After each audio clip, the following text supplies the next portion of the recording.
Here is where tradition never dies. This is your radio, Cayman. Oh, I think they're doing a great job. A lot of them are. Good afternoon, Dwayne. How are you? Not too bad, sir. Ladies and gentlemen, Radio Cayman's Talk Today with Sterling Dwayne Ebanks. But I do have some questions. There are more questions than answers. Radio Cayman's Talk Today. If you're ready to talk, we're willing to listen. Well, I really enjoy this program today. Cayman Islands' foremost listeners participation program. May God bless every person. Hey, good afternoon and welcome and thank you so much for joining us. It's a terrific Tuesday, not just because it's a day ending in a while, but because you get a chance to be a part of it and hopefully make it productive. I want to invite you to be a part of our discussion as we talk to our good friends at the Cayman Boxing Association. You want to see what it can do? Well, stay tuned for Talk Today. Radio Cayman's Talk Today, the Cayman Islands' foremost listeners participation program. We ask our listeners to avoid statements or comments which are abusive, derogatory, malicious, or defamatory. Do not use any indecent language or make any statement which is false or misleading. Email talktoday@candw.ky or call 1-800-534-8255. Courtesy of Flow. Cayman's #1 network that connects you to your world like never before. Let your voice be heard. Once again, here's your host, Sterling Dwayne Ebanks.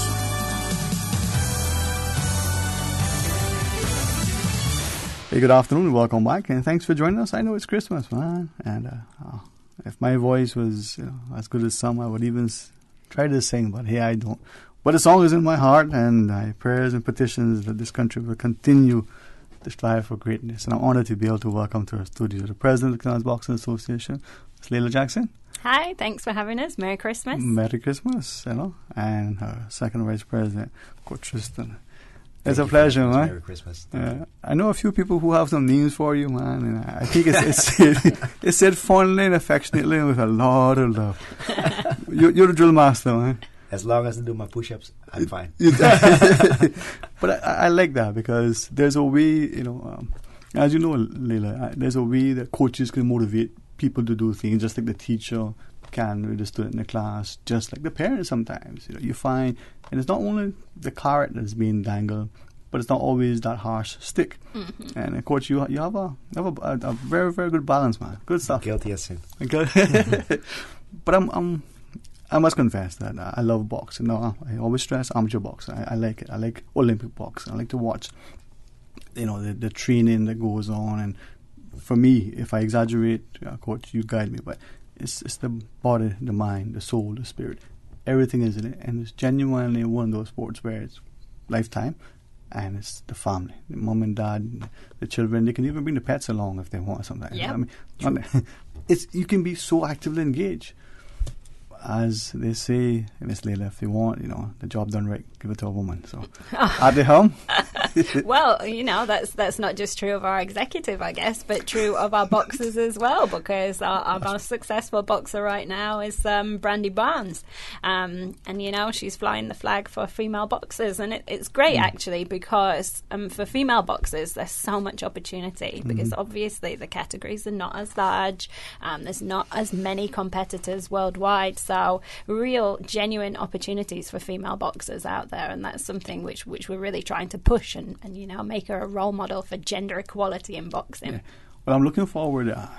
People like different things for Christmas, right? And so a student who is away at school had a term paper, semester paper, whatever it's called, to do, and they talked about gender equality and women across the globe and their successes. And I haven't seen the final version, but I saw some of the initial sort of pencilings as they were as to where it was going to go. And in politics globally, women seem to have been at the helm more so than in business and more so than in sports. And with Brandy's success, that came towards the end of her paper. It may have made it into it, but the notion that we're still now almost in the 21st century, and we're still talking about women being the first, as opposed to it being, you're an athlete, compete. Yeah. And Cayman can be at the frontier if you want to, right? Yeah, totally. Absolutely. We really could. And it's funny what you said about keeping it in the family as well, because Brandy is from a boxing family. You know, I don't know what they talk about around the dinner table, but Ernest, the father, he competed as an amateur boxer. Sabian, Brandy's brother, he's competed as an amateur boxer, but also now training to be a boxing coach. So, but, you know, plenty boxing talk around that. Dinner table. Great respect to Mr. Ernest. Sometimes I see Sabian next to Coach Tristan thinking, mini-me? I'm not sure. I hope so for you guys. No.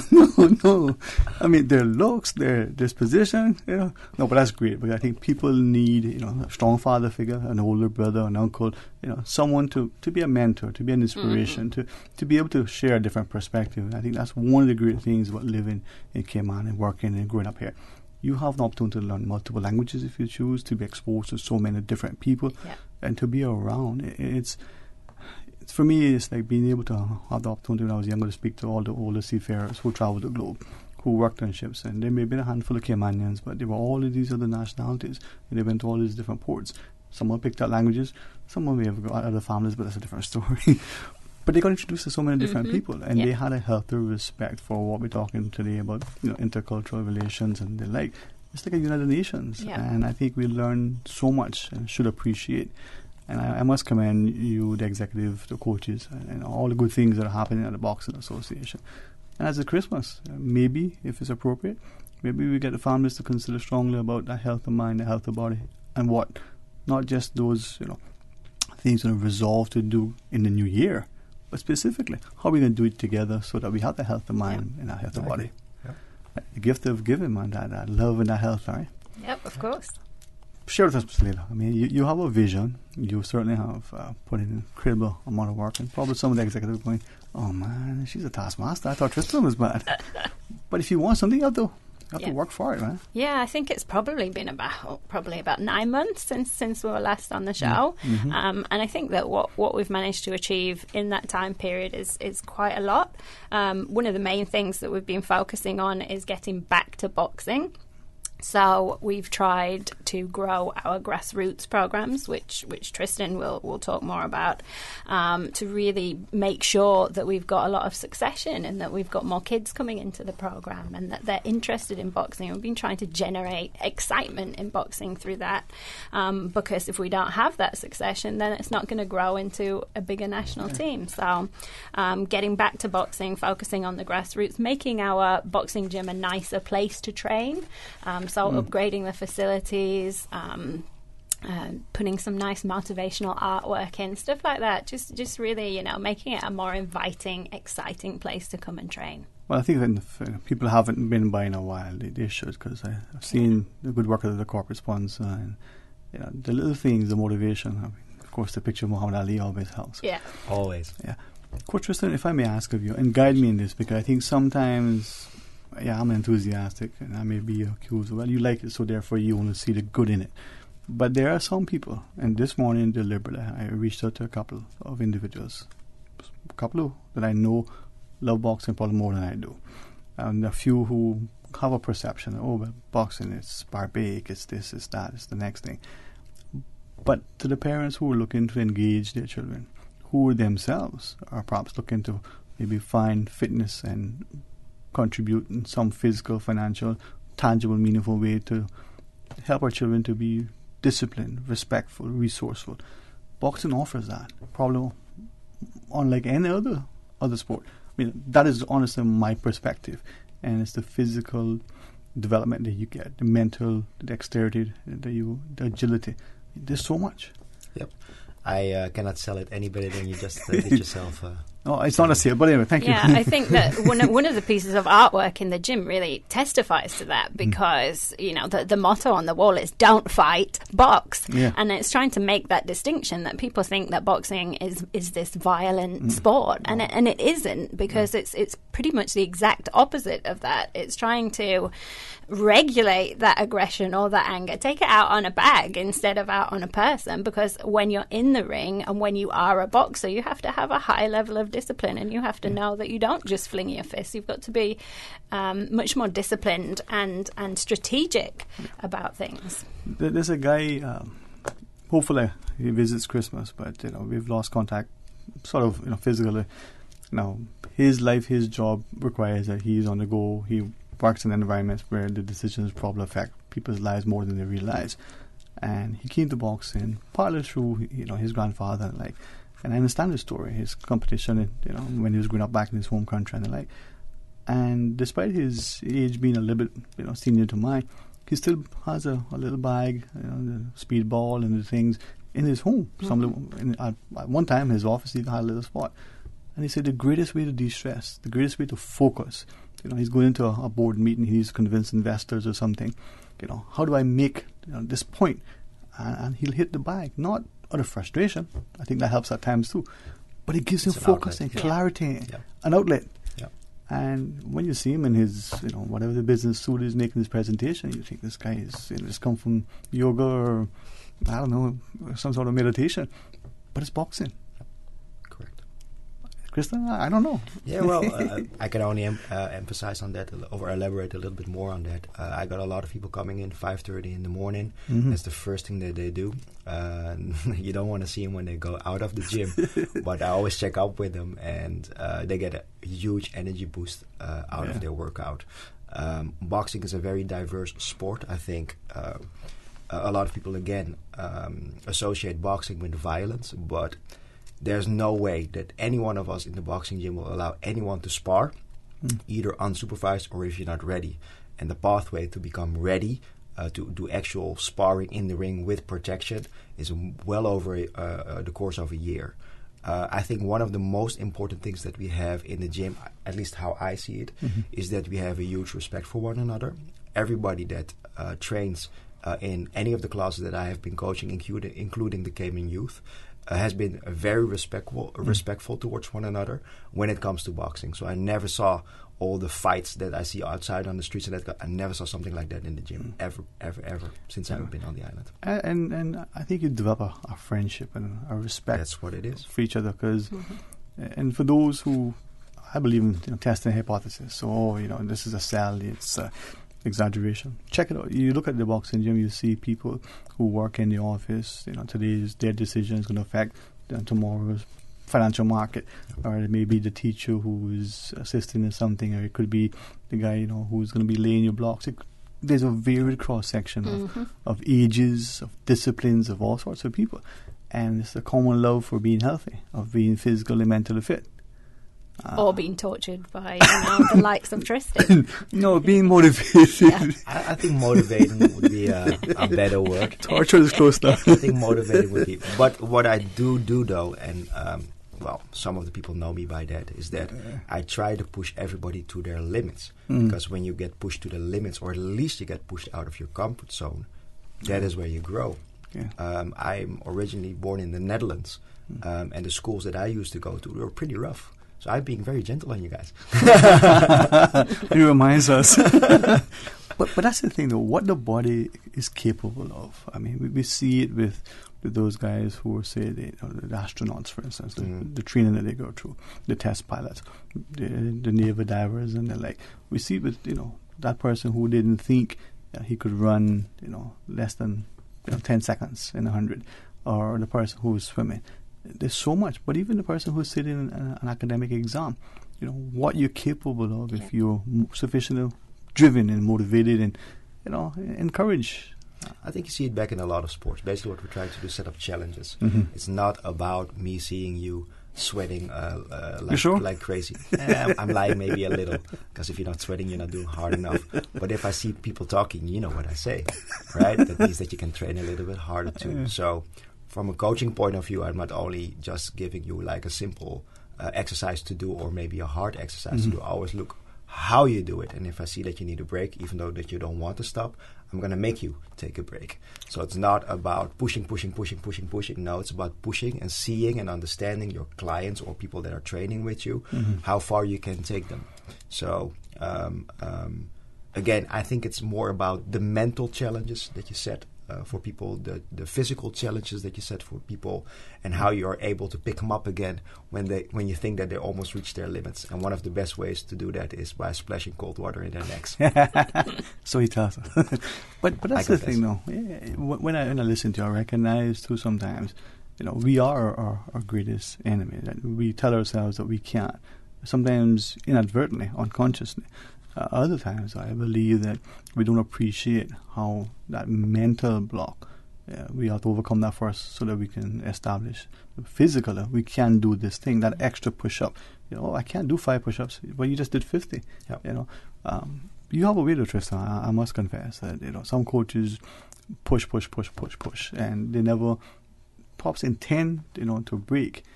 But you motivate. It's not, as much as we give you a hard time, it's not demeaning or demoralizing. It's encouraging and nurturing. And you push and you see it. Comes, I guess, from your expertise, your experience, and the like. And maybe that's one of the things that when we come back from the break, we can talk about the need for us to continue upskilling ourselves and our people so that those who are instructing us, as well-intentioned as we may be, that we actually have the skill set so that we're properly training the people, doing exercises properly, getting the form, the warm-up and the cool-down and all the things in between. All right. Yep. President Leila, Vice President Tristan, maybe we can talk more about boxing and encourage people. Very good. Well, another thing that I want to emphasize a little bit is because where I came from, I wasn't like a martial artist. I do a lot of kickboxing, or I did a lot of kickboxing, and I did a lot of boxing back home.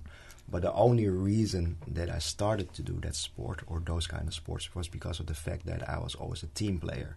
I was a basketball player. I've been playing basketball for the majority of my life, became a national champion in the Netherlands in my division. The Netherlands is pretty big, so that was kind of a cool accomplishment. But I always was like, okay, I need to push myself personally a little bit harder, as opposed to, for example, being part of a team and just score as a team. However, in the boxing, I'm noticing more and more that for me it's not about the individual work, it's about the teamwork, it's about the group dynamics. If you are in the classes, you know that everybody is friendly, you know that everybody says hi to each other, and you know that everybody is trying to help each other. Doesn't matter whether it's in the gym or whether it's out of the gym, and that's for me the most satisfying thing out of the coaching, to be honest. I think that's what I like about it. It builds community. Something that we see in boxing, we'll have a match. Even the group of people who are going to be watching some boxing match that's taking place in some part of the world, and they get together, the commonality of that love for the sport, but the camaraderie of them sitting and watching it, whether it's in a big living room, a small backyard, or some other assembled place. That teamwork, that love, that respect, that sort of community. Yeah. All right, when we come back, let's chat some more about it. For those who are listening, yes, I do enjoy boxing. I credit my father with it. I probably will never have aspired to be a great boxer, but hey, you can dream, right? Stay tuned for Talk Today. This Health Flash is brought to you by Cleveland Clinic, Florida. Over 65 million people around the world have moderate or severe COPD, a family of diseases that includes emphysema and chronic bronchitis. Cleveland Clinic, Florida offers a wide range of management and treatment options for COPD, including programs focused on education, medication, smoking cessation, and pulmonary rehabilitation. A team of experts is ready to review your symptoms and test results to develop a comprehensive treatment plan. For more information, visit clevelandclinicflorida.org.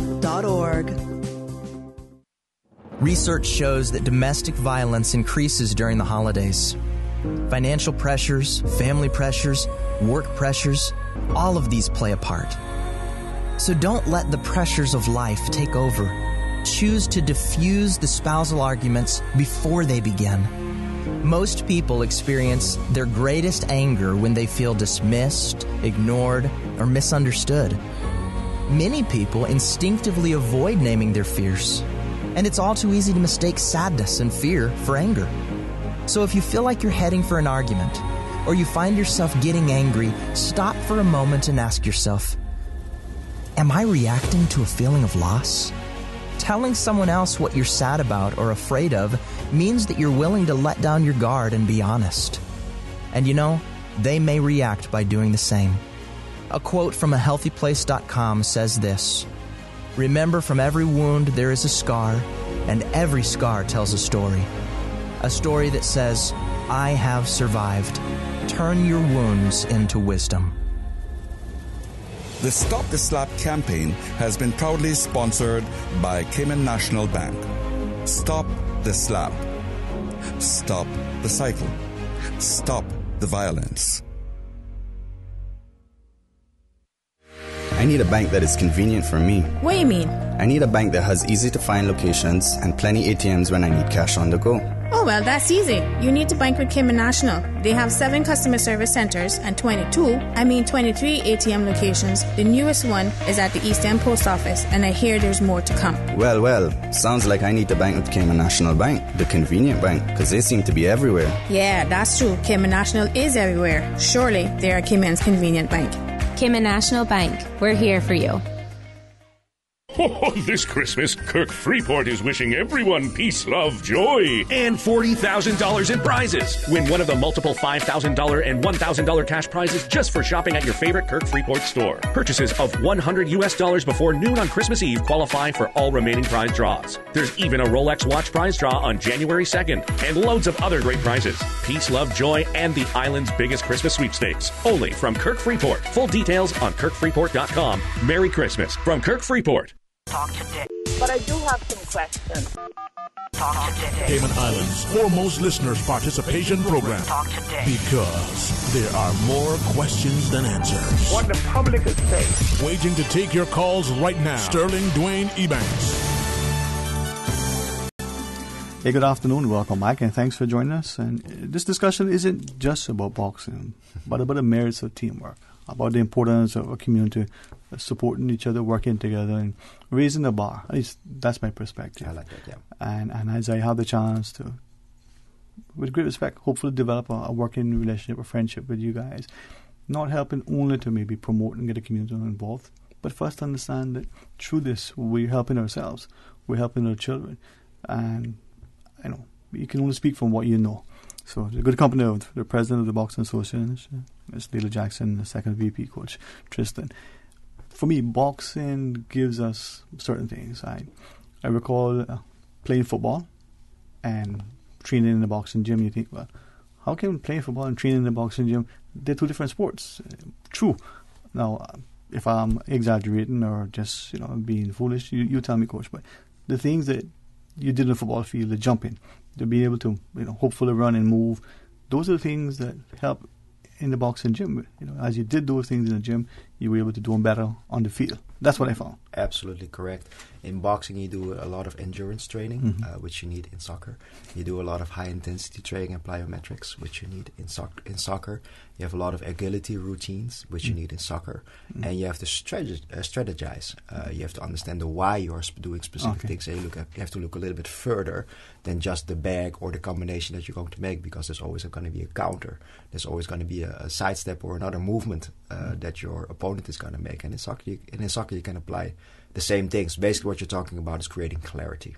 And we have actually, funny you should say it, been working with different football clubs, the rugby club, athletics as well, because collaborations, even though the sports are completely different, the parallels are there, and whatever we can do to work with other sports and benefit them, the strength and conditioning, even darts. We have a collaboration with Cayman Islands Darts Association now. So how do boxing and darts go together? Well, they do. Okay, so put the boxers in the ring to a dart? No. No. But in a funny way, government helps us a lot with, for example, the building that we are using. So I perceive it as a community building. Yes. So if the Darts Association doesn't have a place to put their youth in, because they cannot put them in the attic or any kind of another kind of a bar, because that's not the right environment for them, and we got the space, why not accommodate them? We got the youth of the Special Olympics training with us in the fitness room that we just updated. A very small goal of us was to update the fitness room, so we had some local funds available, and we just did it and got it done. It's not a complicated thing, it's just a lot of work. We have Falcon Athletics coming and training with us. We got some of the John Gray kids using the fitness rooms. We have revamped the grassroots program with all the schools in our vicinity. However, we still want to expand to those kind of things, but I think Leila will elaborate a little bit more on that going forward. Yeah. I like the synergies that you're referencing, and if I'm not at the place, I'm hopeful as a community, as we're thinking it's Christmas and how we're going to give, whether we're the corporate entity, whether we're the social club within a corporate entity, whether we're individual, invest in a program like the Boxing Association. Invest, I like your word, in the community, because there's a lot of incredible benefits, from it. There's sorry to interrupt you. There's a lot of way to invest, right? And yes, of course, we need funding, and yes, of course, we want to do a lot of more stuff where money is associated with. But honestly, I'm not really interested in that. Sorry to say, Leila. What I am interested in is people's time. Yeah. I want people to be in the gym. I want people to be actively participating in that kind of stuff, whether it's just cleaning up the gym. If we do it with 4 or 5 persons, we're done in 30 minutes and everybody is in a clean gym again within 30 minutes. Workout. Yeah, that's what it is. Yeah. And again, I'm always baffled about the amount of conversations and work that there is in any association, to be honest, because I speak to a lot of people. Mm-hmm. And sometimes I get it and sometimes I don't. But at the end of the day, you just have to get things done. And getting things done is a time effort. It's not always a monetary effort.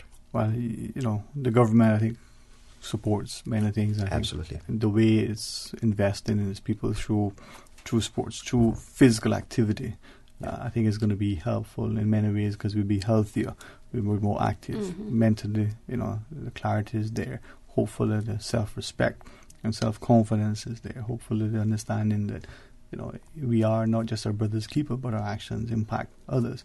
So President Leila, from that perspective, as Coach was sharing, we're moving forward. We want to do things.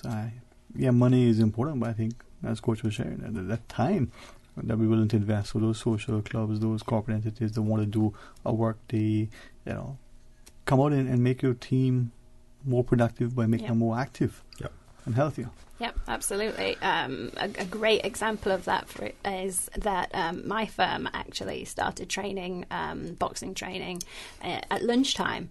And, they feel so great about the training. They're enjoying it so much. They feel like they're progressing so much that they totally took over the project of revamping the front of the boxing gym. For 3 weekends, we were there pressure washing the front of the gym, painting the front of the gym. They paid for the new sign. So, it just goes to show that we've got this community here. And once people think, oh, actually, this is giving to me, I want to give back, what we can achieve is really incredible. Many hands make light work. Yeah. I agree. And together. But I think it's often taken for granted. And I think the vibe that at least I would like to keep in the boxing gym is that everybody helps everybody. So we got Raphael helped out with the artist, and the artwork is absolutely amazing, especially I love the Muhammad Ali Sonny Liston painting with the quote associated to it and that kind of stuff. And Cara Julian is going to help us a little bit with some updating of the gym with some new artwork and that kind of stuff. And Cara Julian, her son, trains with us, right? Mm-hmm. That's how we help each other. We train her kid, and she helps us a little bit. We train Raphael. Raphael helps us a little bit. It goes. I can give you millions of examples. Trying to instill that in the athletes as well, because obviously the athletes get a lot from our program. They get to travel. They get these great experiences. We found placements and jobs and upskilling and things like that for our athletes.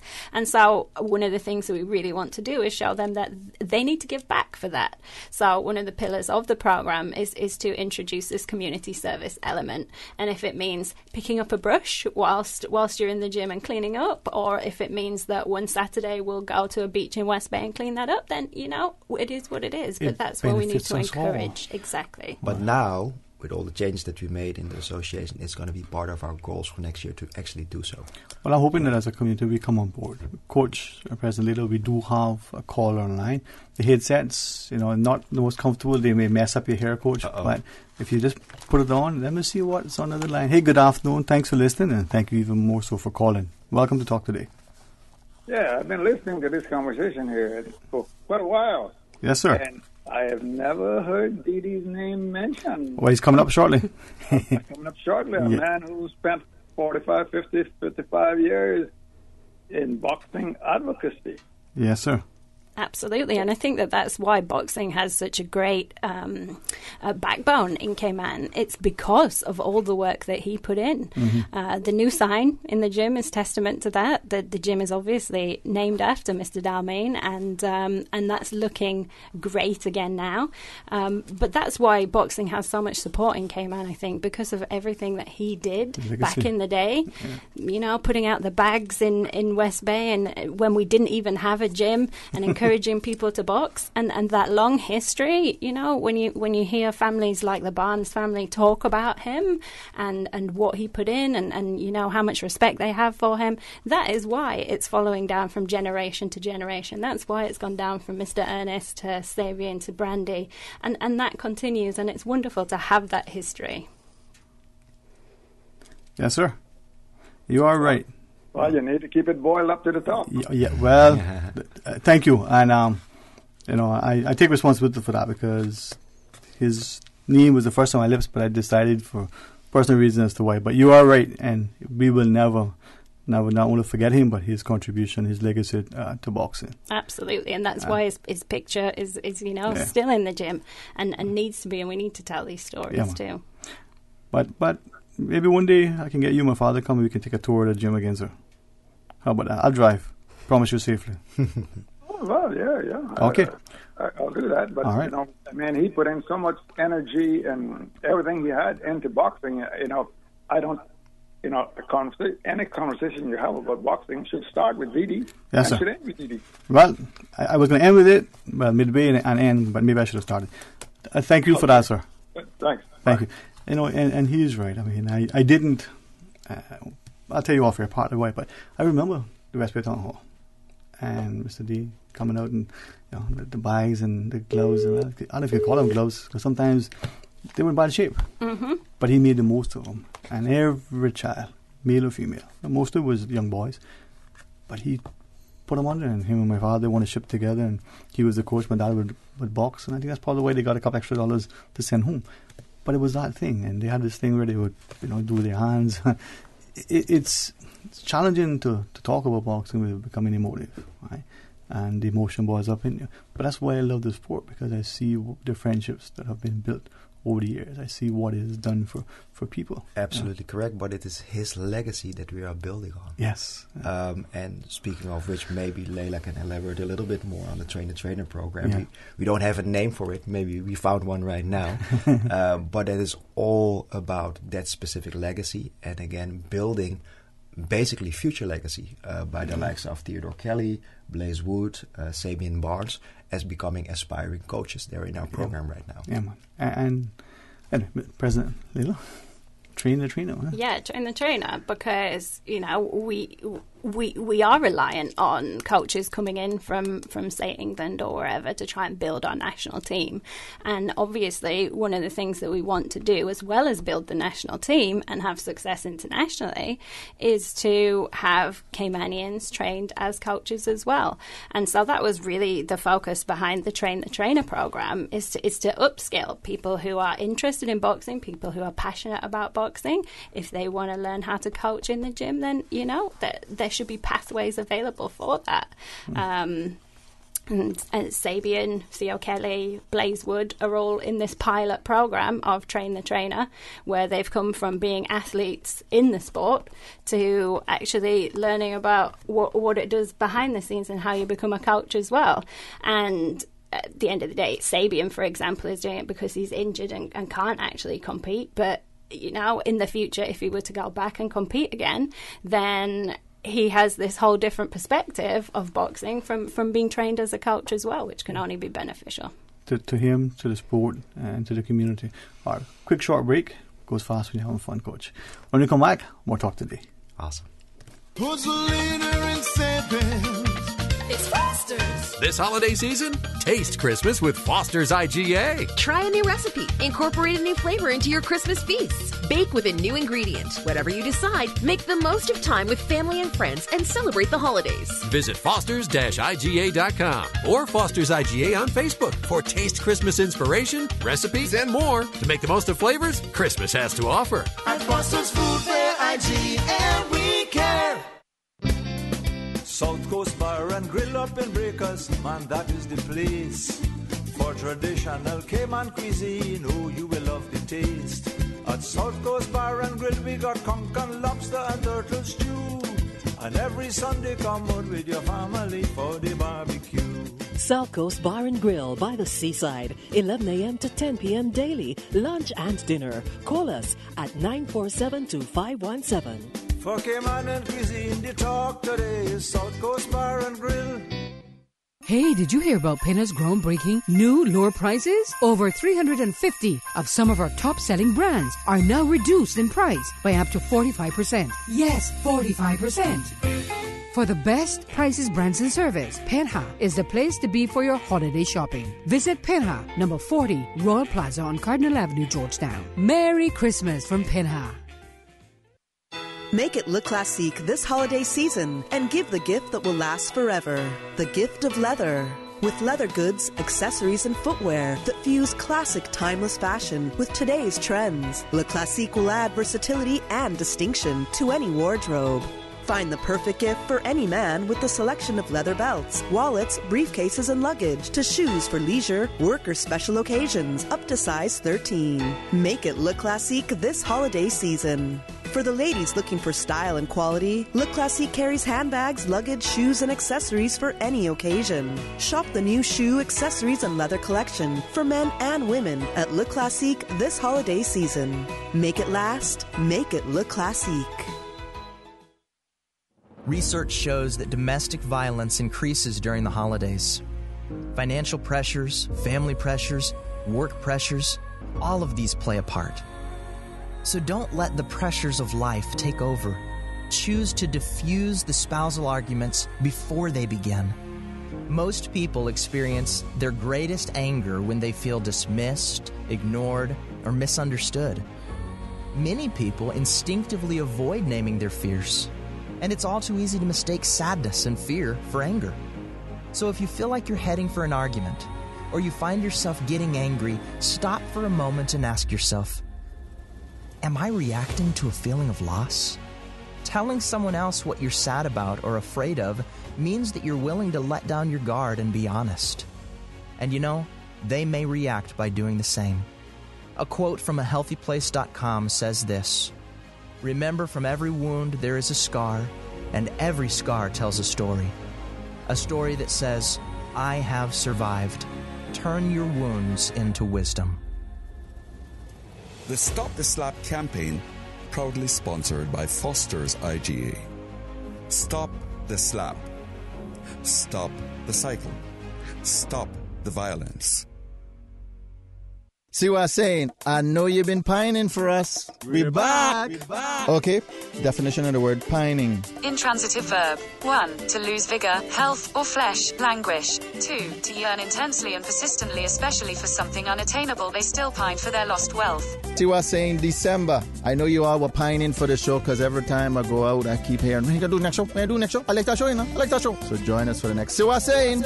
This Friday, that's the next one you're coming up, the 21st of December, 2018, while we still have it. I don't know when it is. It's 12:15 to 2:30. See what I'm saying is a special feature of Talk Today with contributions from the National Museum, a language, history, and culture show on Radio Cayman 89.9 and 93.9 FM. See, we focusing on pining because it's Christmas time and you're waiting for your loved ones to come back. And that's where you get the pine. And that's when I first heard of it. Seacher.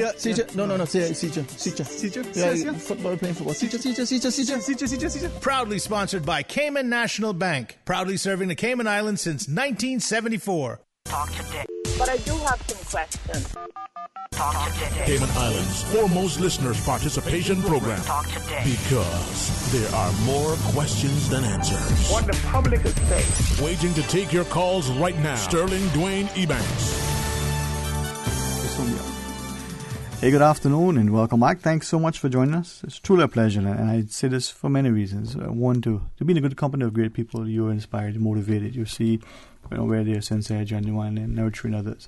It makes you, at the very least, very, very positive about what the future holds. So, Coach Tristan, not just as a coach, but as the second VP, and together with President Leader Jackson of the Boxing Association, the future looks bright, for all of us if we continue to work together. Share with us now. Time is going so fast. Yeah, that's true. It barely feels like we've been here 2 minutes. Yep. But yeah, absolutely. I think that's why it's nice to be here just before the start of the new year, because maybe we could come back in 2019 and talk about what we've managed to achieve in the next 6 months. It's all about growing, and you can only do what you can do, but as long as we keep pushing forwards and keep trying to attain more kids in the program, more bigger national team, more success internationally. Those are all the things that we're aiming for. And like we say, the pillar of community service, the pillar of training, the pillar of getting our athletes ready to be great citizens in the real world as well. It's all important stuff, and we're not going to get it right first time, but we keep working towards that. Yeah, again, I think it's about not over-promising, but being very hands-on, and at the same time being open for feedback from whomever wants to share feedback with us also. Again, the Train-the-Trainer program is a pilot program. Fit Mind was a pilot program. The Grassroots was a pilot program, and now we're going into the second and the third flights of those programs. So every single time we hope to grow in those programs also. And again, I was talking about the time investments and that kind of stuff. That's where we need help. The more expertise we can get from people that have interest in sports or have interest in boxing or have knowledge about boxing, the better as far as I'm concerned. And the thing that you shared, that I believe, that active, engaged, healthy community, it translates into two things immediately. Less or lower costs for healthcare for you and for the country. It makes you more productive as a person, not just in your business, but at home, but in life. You can sit and enjoy and laugh louder and longer because you're healthy. And I think your mind is clearer, your body is much more capable of doing stuff, whatever Absolutely that stuff is. And I think boxing gives that to you. Again, other sports give that to you too. True. Again, I think boxing is a multidisciplinary sport because it combines a lot of different sports and specialisms all in one different sport. And the only way you can find it out is by doing an actual class and or training or be part of that specific program. Because the moment you step in that ring to do like an exhibitionary sparring match, so to say, without being punched in the face, that's when you get really, really mentally challenged and physically challenged, because it's like an entire different ball game. Yeah, man. Yeah. And until you're ready for that, like you said, just come hit the bags and exactly do the other stuff, and exactly you see the difference. That it's a different thing. Yes, you have to like it. You have to have a love for everything, but this is work. President Leader, as your executive and any others, from the athletes to the aspiring coaches, please let us know how we can help. 'Cause I think it's really beneficial for the community when we're actively involved. Any other thoughts you want to share with us? No, I think we've pretty much covered everything. Yeah. That's good. Thank you for having us. Great to be here. It's as a pleasure. Always. And thanks very much. Thanks for the continued commitment and investment, and to all others, coaches you shared, whether they're giving of their time or their talent or their treasure. We give it collectively, and we see a meaningful impact. The gym is don't want to say this derogatory. It's a simple gym. It's just a building, but there's significant things. But significant things are happening in it's there. It's the people within the building that count, not the premises itself. Not unlike a church, huh? Yeah. It's not the building. Blessings to you for the Christmas. Thank you so much. Same for you, sir. For those students who come this afternoon to train, God be with them. Enjoy the rest of the day. Thank you so much. Thank you. To our listeners, we're going to pause and take a short break. When we come back, our good friends from RCIPS will join us. I don't know, maybe there'll be an arrest in the making. And I'm just kidding. They'll tell us about some road safety and other little things we can do. So stay tuned for Talk Today. Follow Radio K-Man on Twitter. All the latest information, breaking news, community events, and more. Follow us at twitter.com/Radio K-Man. Radio K-Man. Radio K-Man's newsroom. These are the biggest stories right now.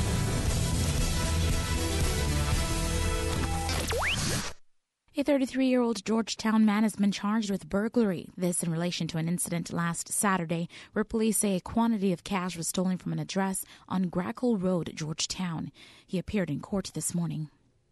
In news elsewhere, U.S. President Donald Trump's charitable foundation has reached a deal to dissolve amid a legal battle with New York's Attorney General. Attorney General Barbara Underwood and the foundation filed a joint stipulation with the court Tuesday, laying out a process for shutting down the charity and distributing remaining assets to other nonprofit groups. New York filed a lawsuit last spring accusing the foundation of operating like an extension of Trump's businesses and political campaign. The suit will continue. Meanwhile, the White House on Tuesday appeared to inch away from forcing a partial government shutdown over funding for a southern border wall, with Press Secretary Sarah Huckabee Sanders saying there are other ways to secure the $5 billion in funding that U.S. President Donald Trump wants. It's the first sign of a potential White House counter-offer as the clock ticks down toward Friday's deadline to fund the government. And Saudi Arabia's expenditures will hit a record high in 2019 as the government plans to increase state spending by 7% to reach $295 billion despite plunging oil prices. King Salman announced the figures on Tuesday, saying the government expects revenue to increase by more than 9% to hit $260 billion. That leaves a projected deficit of $35 billion. Those are your latest updates here on Radio Cayman. I'm Shanta Gallego. Radio Cayman, the voice of the Cayman Islands. What's happening in your community? News and information, music and more. You can find us. www.radiocayman.gov.ky. Like us on Facebook and follow us on Twitter. Radio Cayman is your choice, your voice for today's biggest news. Radio Cayman.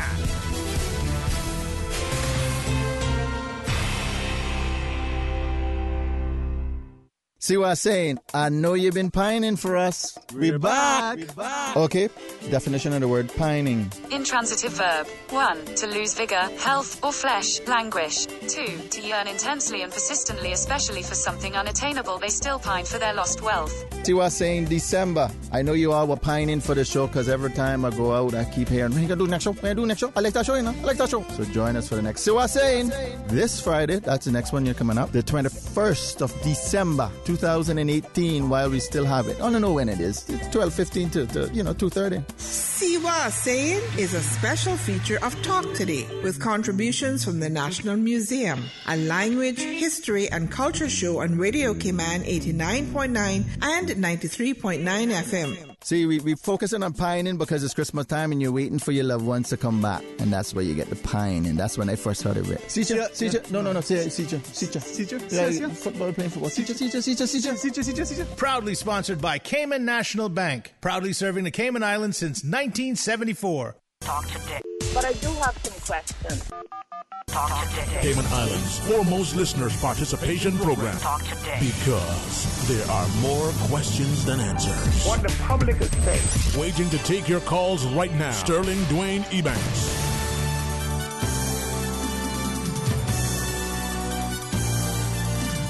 Hey, good afternoon and welcome back. And this is the beauty of live radio and the worst part of the job as we transition from guest to guest. But you know what? The only part, I think this is maybe the only time where I thought, having the cameras in the studio are great because you get to see the dashing uniform of a fine. I blame Joel for the noise, I'm sorry. Well, we blame Joel for everything. Yes. I'll be honest on PC Power, we blame Joel for everything. Usually, most of the times, it's undeserving, but you know what? Someone has to be blamed, right? Yeah, he could take it. I'm not sure. Yeah. You think he's tough? Yeah, he's all right. He been getting it long enough. No, and thank you for referencing his name because I've said to him so many times. I mean, I've known him almost all my life. We've been through school together. Oh. And he has an incredible talent. Oh, he does. He does. Believe it or not, in the 5 minutes I've been here, we just recorded a greeting. Mm-hmm. Yeah. And what he does with that, and that's the thing that I like with our team here at Radio Cayman. We have an incredible team, and with great respect, not to take away from any of them. Sometimes we dismiss the ones we know, because we know them. Mm-hmm. I try, hopefully, not to always do that. But I kind of know Joel. I think I know him. We went through from the early days of school, through the middle of the part of school, to the higher part of school, to other part of the school. Sounds like you know him. Right? Yeah. And to see, and I think I say this, and I'm hopefully it doesn't sound as an indictment against our people, but if it causes us to quicken the spirit and start to look more closer at what we can do. Mm-hmm. I believe someone like him, like so many like him, if they were in a different, country, they would be at the very, very top with the wealth, with the publicity. I and believe everything. you. Yeah. Absolutely. And there's so many, whether they're boxers or they play other sports, whether they're musicians or artists in other areas, whether they're academics and they do great in the classroom. It doesn't matter. We don't seem to, one, recognize the talent that we have, or two, invest in it to the extent that we should. Not just putting the money in, but put the time to nurture them. Absolutely. And then three, give them the opportunities to be able to, at the very least, see if they can develop, see if they can improve, see if they can excel, see if they can achieve. And you may have been able to hear bits and pieces and snippets of a last conversation with our friends from the Boxing Association. That's why I like to reach out to them, because it's a great program. My friend too. I'm very proud of everything that's been happening with the Boxing Association and all the developments. I'm really happy to see it, because I used to box when I was in high school. So yeah. Well, I think it's a wonderful sport. Absolutely. If you play tennis, for instance, or you play football, you can train in the boxing gym and improve your game. Yes. I honestly believe that. Yes. Yeah. There is more cardio at the boxing gym than there is on a track. There is. Yeah, man. And you learn, how to. Mr. Dalmy used to talk about slickness, you learn that. Yeah, the agility. So there's something special and spectacular about this time of year, and I think it's even more so when we work together. And hopefully, with your presence today and your continued, reminder. So PC Jordan Purry from the, RCIPS. Who knows? She could be the next premier, the next governor, the next commissioner of police. She may be the next director of Radio Cayman, or the next, deputy governor. You never know, right? You're still young, ambitious. Those are big dreams, yes. But yes, I am very ambitious, and I do have quite a bit of drive in me. Yeah, that's a good thing, huh? Yes. I want to find out recently that when someone said to me, "Oh, you're too ambitious," that they were actually being insulting. I didn't know that. I thought. Is there such a thing? Well, I'm thankful for my parents, my mother in particular, who set by example that desire to drive and succeed and to seek excellence. If you do it, she said, do it to your best ability and do it with a smile. Absolutely. And so it's good. Now, you've, as an organization, you guys have probably even busier next couple of months ahead. Yes, the holiday season is busy for everyone. Particularly the police, because of the increase in the amount of people that are out on the roads. We have different things going on, like we have Christmas parties going on that we have to pay particular attention to, because with parties you have drinking, and with drinking you have drunk driving. So we have those things to pay attention to, and so we have an operation for traffic road safety, where we are looking for persons who are driving drunk, trying to make the road safer by providing a presence on the roadway. And, with that, we are hoping, with the increased presence, we're hoping that persons will be more vigilant and on the road, and will adhere to the traffic law a little bit more. Okay. We're hoping. Well, I'm hopeful. And I know, and I'm going to ask you, not off here, ask so you can guide us. Many of us, I would like to believe, are law-abiding citizens. We try to comply with the traffic law, with the road signs, with the sort of, I don't want to say commands of the police officer, but the police officer, she's out there directing traffic, maybe because it's raining, the stoplights are not working, maybe, things are moving a little bit slower, so let's just facilitate it a little bit faster. So if we can adhere to that level of instruction, absolutely, it make it easier. For the, I call them the roadblocks. So when you check in Saturday, then earlier there was one for some reason, so officers were present. We as the motoring public, I know some of us probably feel frustrated. We're late getting to point A or whatever. What can we do so that we remain not just compliant, but safe, and help to facilitate the orderly, safe move through, that police check? Honestly, the only thing that you really can do when it comes to police checks, when it comes to any kind of road obstruction, is just be patient and be courteous.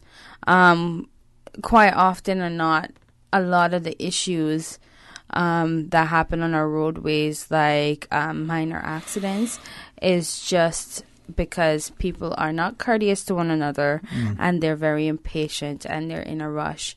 And quite frankly, if you're in a rush, there's nothing that you can do to change a motor vehicle accident that's blocking up the roadway, or even an officer who is in his right to execute his duties by doing a roadblock. You just have to wait your turn, and we are trying our best to get it moving as quick as possible. But these checks are important, not just for the enforcement aspect of it, but also for a safety perspective. If it is that we were rushing or we didn't do a traffic stop because somebody was in a rush and we missed a drunk driver and there was a fatal accident, that would also be on us. And so, you just have to be courteous, you have to be patient, you have to understand that we are just doing our jobs. Was it, our elder remind us, more haste, less speed? Yes. And there are things that you can do to avoid being late. You can leave home a bit earlier so that you are accounting for traffic issues. I had a conversation earlier with someone. So they're down for Christmas, and every now and again they listen to the show. They send through some little comments about topics and the like. And it is, as you shared, it is Christmas, so people are going to be festive. Absolutely. It is, yes, at that time that some people may take license with certain things and the like. But what she was sharing is that she says she doesn't understand, in this era, with all the information that we have, with all the resources that are available to us, why so many of us will still get behind the wheel after consuming, whether it's one glass, one bottle, one whatever that thing is, even though we may think. But, You know what? Quite often I get asked the question, how do I know if I'm over the limit? Right. And the truth and the fact is, you really don't. Everybody's body reacts differently to alcohol, and you don't have to be over the limit to have committed an offense. And that is the truth. We have the DUI charge, which is if you've been drinking and you're over 0.1 level, that means that you are effectively a drunk driver. But we also have a driving whilst impaired charge, and that is if you've consumed any kind of alcohol. It could even be cough syrup, and you've been operating a vehicle. Once you have some kind of levels in your system and you've met in an accident, you can be charged with driving whilst impaired. And so I think that you need to, the public in general needs to stop considering how much they need to have in order to have committed an offense, and just consider not drinking and driving, period, because there are so many things out there like the designated driver campaign this holiday that you can use in order to be safe on the roadway. So it has to be then, from what you're sharing, a personal commitment, but a sort of a countrywide mentality that as a people, absolutely, we don't, whether it's prescriptive drugs, whether it's that, true healing comes from a lifestyle change. You have to think healthier. You have to think better. And we all have to understand that when we make that decision to drink and drive, you hold not only your life, but the life of another driver, the life of a child who's in another car, the life of your passengers in your hands. You hold many lives in your hands. That car becomes even more dangerous than holding a loaded gun.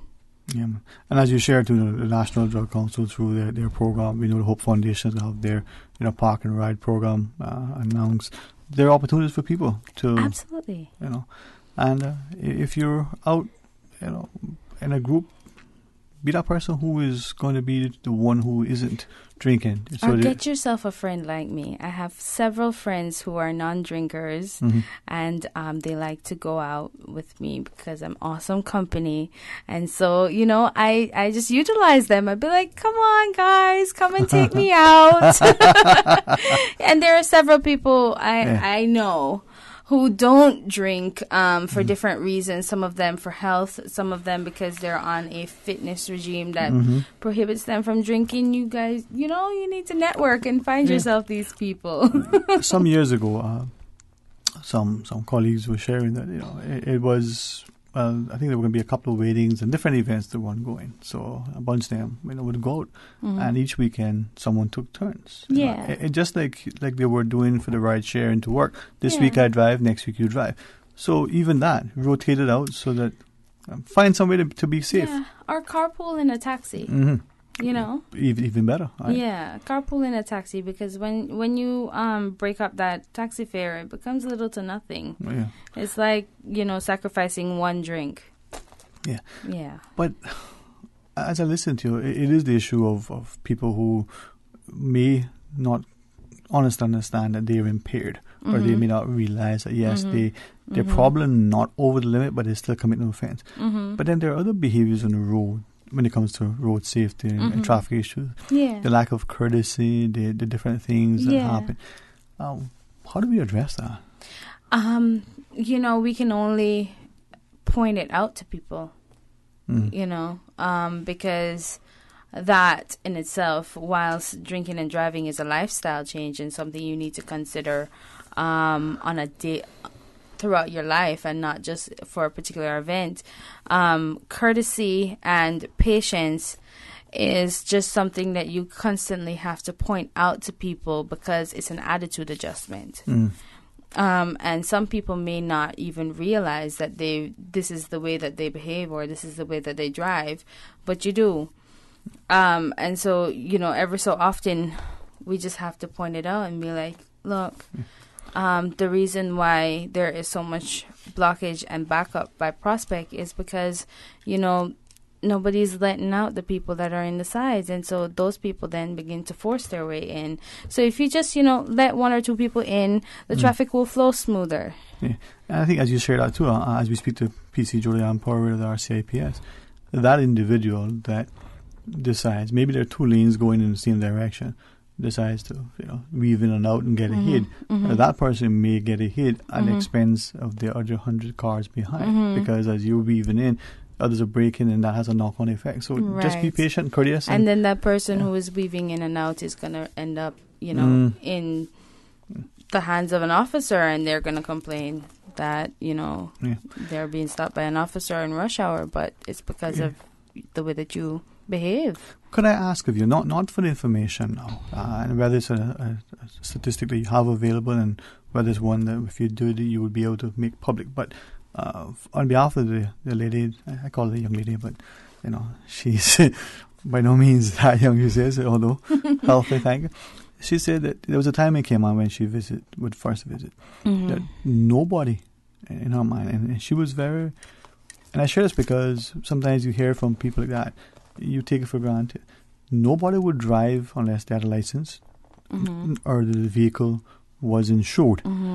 She says, she remember important first time a vehicle, you get it from the port, and you used to drive it, and there was this almost concern. So you would get your car insured first before license, and it was quick from one spot to the next. She's mindful that over the years that attitude, seemingly from press reports, has changed. That it would seem that people are driving without license, with a car being insured. And she's absolutely correct. And I thought, we seem to become accepting of that to some extent in our society. Well, Have we? Well, we're not accepting of it, of course. Okay. Not in the police, no.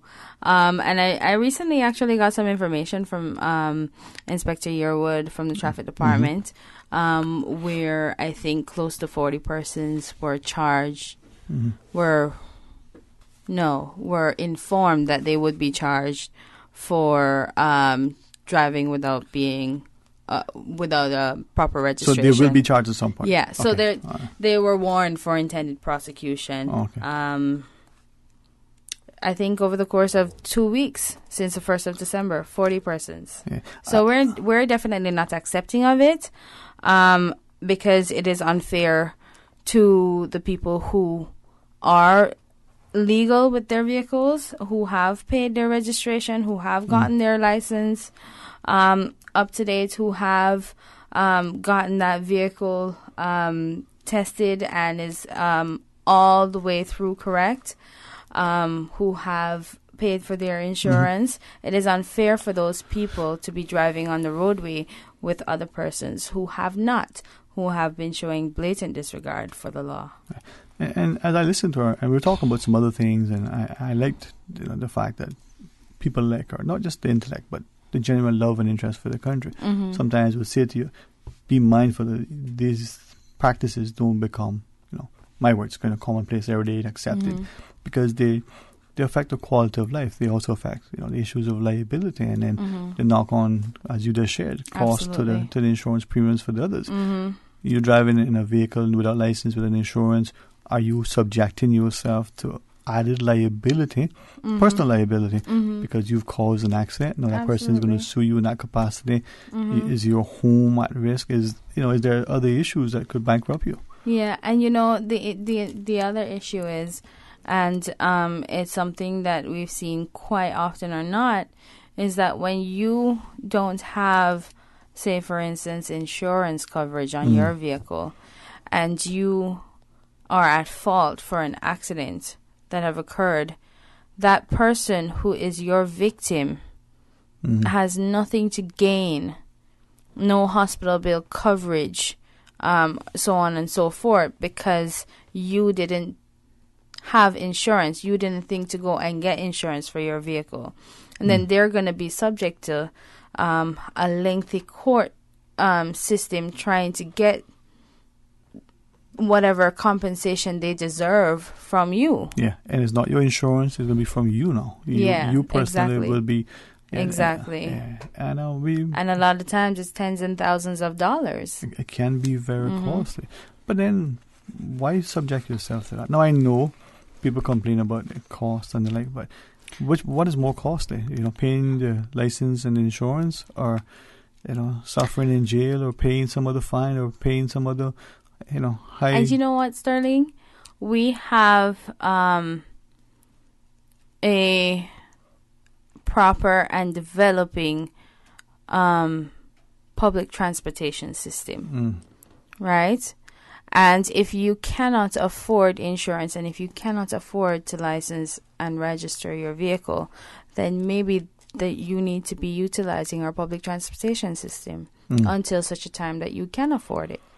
Yeah, well, there are options, and I would, if you have time and other points, maybe after the break you share with us some more. Is that a couple of Absolutely. Yeah. I do want to get into some consumer safety. Yes. It is Christmas, and some people tend to well, I thought afterwards. 949-8037 or 1-800-534-8255. You can also WhatsApp 925-3261. PC Jordan Power is our guest. A few more tips from the RCIPS as to how we can enjoy, how we can be mindful, how we can be respectful and courteous, and hopefully safe. So please stay tuned for Talk Today.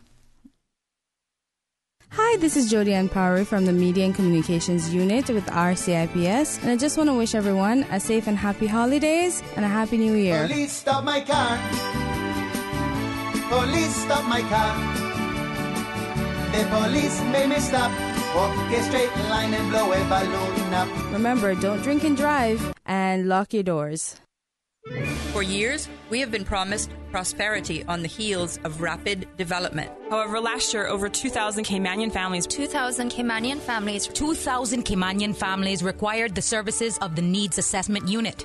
Now, we are faced with the largest capital project in our history. At the risk of destroying what attracts people to our shores. The government's Destination Performance Report states that annually 1.8 million cruise visitors contributed $154 million in revenue, whereas 450,000 stayover visitors contribute $497 million. $497 million.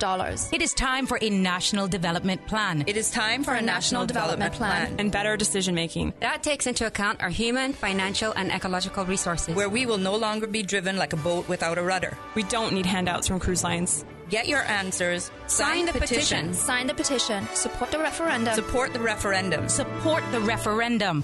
And let's build our future together. Together.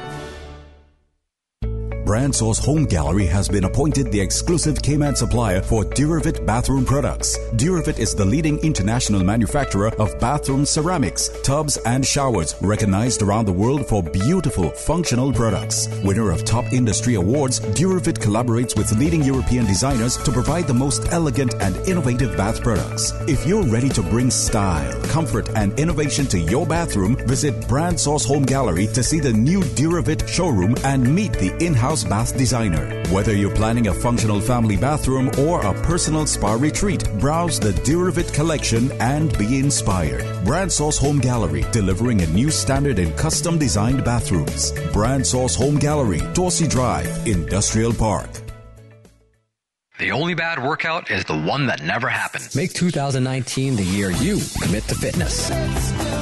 Let King Sports Center put you on the right track with their Get Fit 2019 sale from December 15th to January 15th. 2-for-1 Powerhouse Gym memberships for $600 or a single membership for $325. And call them to find out how you can take an additional $100 off this sale price. 946-5464 or visit kingsportscenter.com. King Sports Center, providing your fitness, recreation, and relaxation needs. Remember, fit is not a destination. It is a way of life.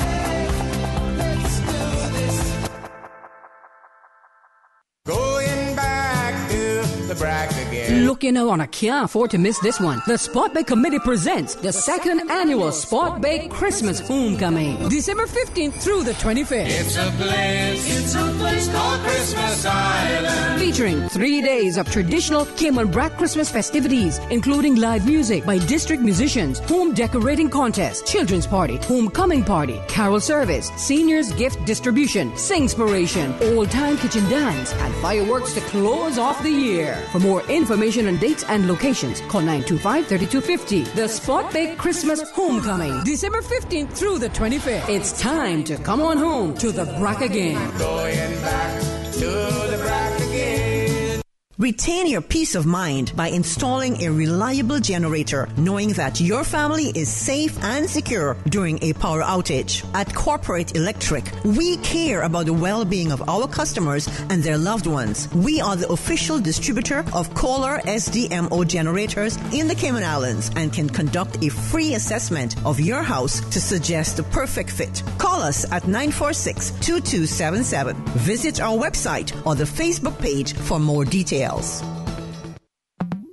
Radio Cayman News, Year in Review. I, Kilpatrick. Anwar Chowdhury. Martin Keith Roper. It is a worrying development. Not just our financial industry that is at risk, but our very existence. The civil service is focused on correcting the failures. Government is insisting on pursuing this ill-advised course of action. We will answer any questions about the cruise berthing facility. Beneficial ownership, arrests in government, cruise berthing facilities, 3 governors, 1 year. Catch an in-depth look back at these stories and more during Radio Cayman's Year in Review. Radio Cayman's Year in Review, proudly brought to you by CUC. You've got the power. Health City, transforming healthcare, changing lives. Michael Webster of Cayman Insurance Center. Don't take chances with your family's future. And FSH Design. Let your imagination grow with FSH Design. Talk today. But I do have some questions.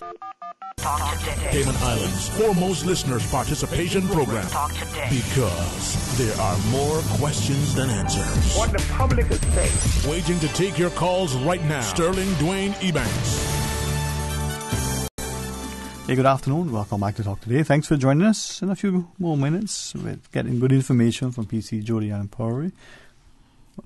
PC, we do have a call online. Hey, good afternoon. You're on Talk Today. Hello. Feliz Navidad.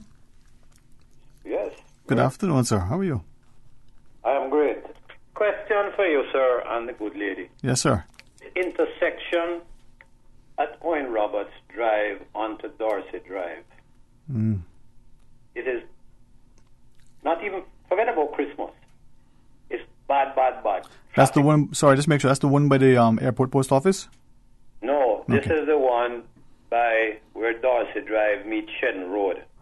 But it backs up all the way to Owen Roberts Drive. Okay. So people go down McLennan, and it doesn't really help. It does create more problems. The roundabout is very small. Yes. Is it possible we could get a constable there to direct traffic? It would make things a lot easier for everybody. Well, we can... What times do you experience this kind of backup? From about 4 p.m. Till possibly 5:30, 6.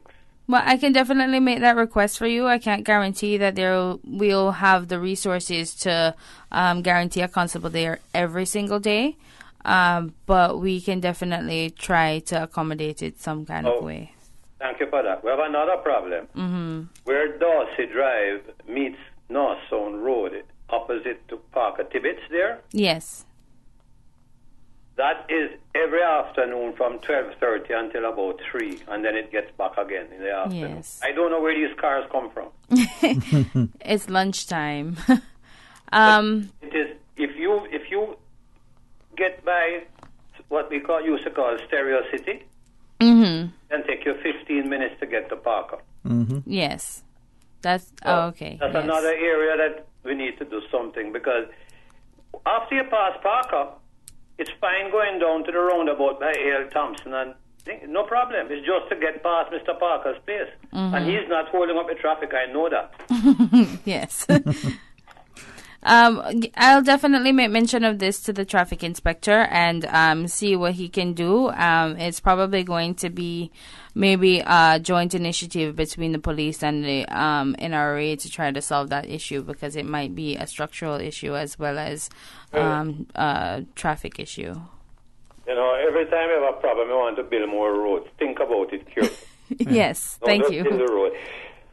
The only other gripe I have is people blocking the intersections. In other words, it's a roundabout or it's a traffic light, and they're trying to squeeze through. In some countries, if you get caught in the middle and the light is red, you get a ticket. Yes.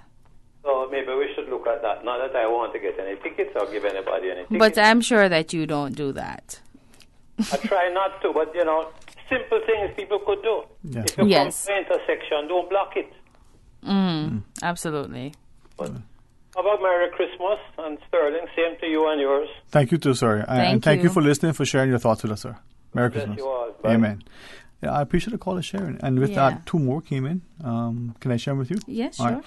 I was trying to read this. Hopefully I got it right. Breezy Castle. And I guess Owen Roberts Drive, whatever. When you go down, there's a hidden junction. Yes. I know that's Redgate Road. I'm not quite sure. I'm just trying to think where as I read it.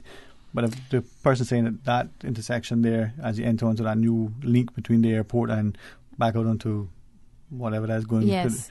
It's kind of, you come up on it fast, and he said he almost had a mishap there a couple of times. Yeah. The issue with Breezyway is that not very many people know that roadway is there, and so it's difficult sometimes it is difficult for persons to come out of there as well, because there's sort of like an obstruction there. But I'm glad that they've mentioned it, so we'll try to look into it. It's shrubs, like trees, and so when persons are coming out, they can't see the road towards the airport, right, so and they come out and All right. There are 2 more, but there's a caller. I can read that for you, but let's take the caller first. Okay.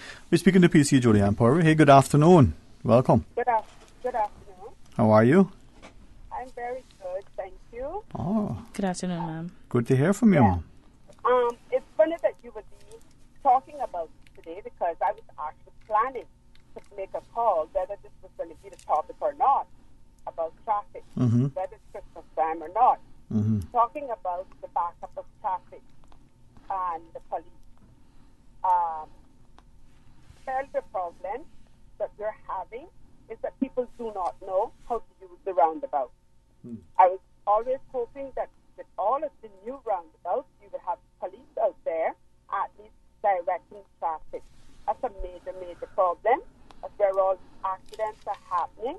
And, just trying to get off of the roundabout and other cars backed up behind it is what's causing this major backup, no matter where you're going. And it's funny that you're talking about this. I'm actually driving, but just so that you know, I'm on Bluetooth. Yes, because I know that would be the next question. And I'm in that area now that the gentleman was talking about. I'm approaching that area, just coming off of Eastern Avenue onto whatever this is called, coming here by Butterfield roundabout. There was a vehicle coming out of the gas station area there. And, he just somewhat stopped to let him out. He just didn't come out, with courtesy. He had to smoke up all his tires. I'm still breathing in. And the car right next to the other car that let him out is the police. I back into the police and I say, but here's the case for you, He looked at me like I'm crazy. So what we really need is, like I said, not just at Christmas time. We need traffic police on the street like we used to have them, and especially now with all of these roundabouts that people do not know how to use, they don't know how to exit them especially. They seem to be very confused with the lanes that they should be in, and I'm a nervous wreck driving on them, I can tell you that. And another issue, which I know people have been calling about forever, is these minibuses. They have bus stops, but the minibuses think that they weren't built for them. They just stop wherever they want, and they just pull out in the front of the whenever they want. The laws don't apply to them clearly. And I don't know how many police they can spare, but maybe you might want to have them posted along the road where the bus stops are. Well, as it relates to the bus stops are not regulated under the law, and so the bus drivers don't. No, I'm not talking about the bus stops. I'm talking about the minibus driver. Yeah, that's what I'm. That's what I'm. If you'd let me finish, perhaps you'd understand what I'm trying to say. Okay. People tend not to, like, for example, if they've gone to Foster's, they don't walk up to the bus stop to wait for the bus. They just sort of come out of the exit and stand there. The buses should not be allowed to stop and pick them up there. They should only be allowed to stop and pick them up at the bus stop. And if police were in those areas, I'm not saying taking charge of the bus stops, but since it's happening in those areas, maybe they could curb some of that disrespectfulness to the law that these mini drivers are displaying. And that too is a major problem. They don't think the laws apply to them, and it seems to be all of them.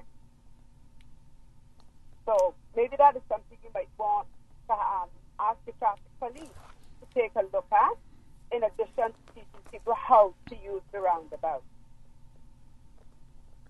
Okay. Thank you, ma'am. Okay. All right. Thanks very much. Okay.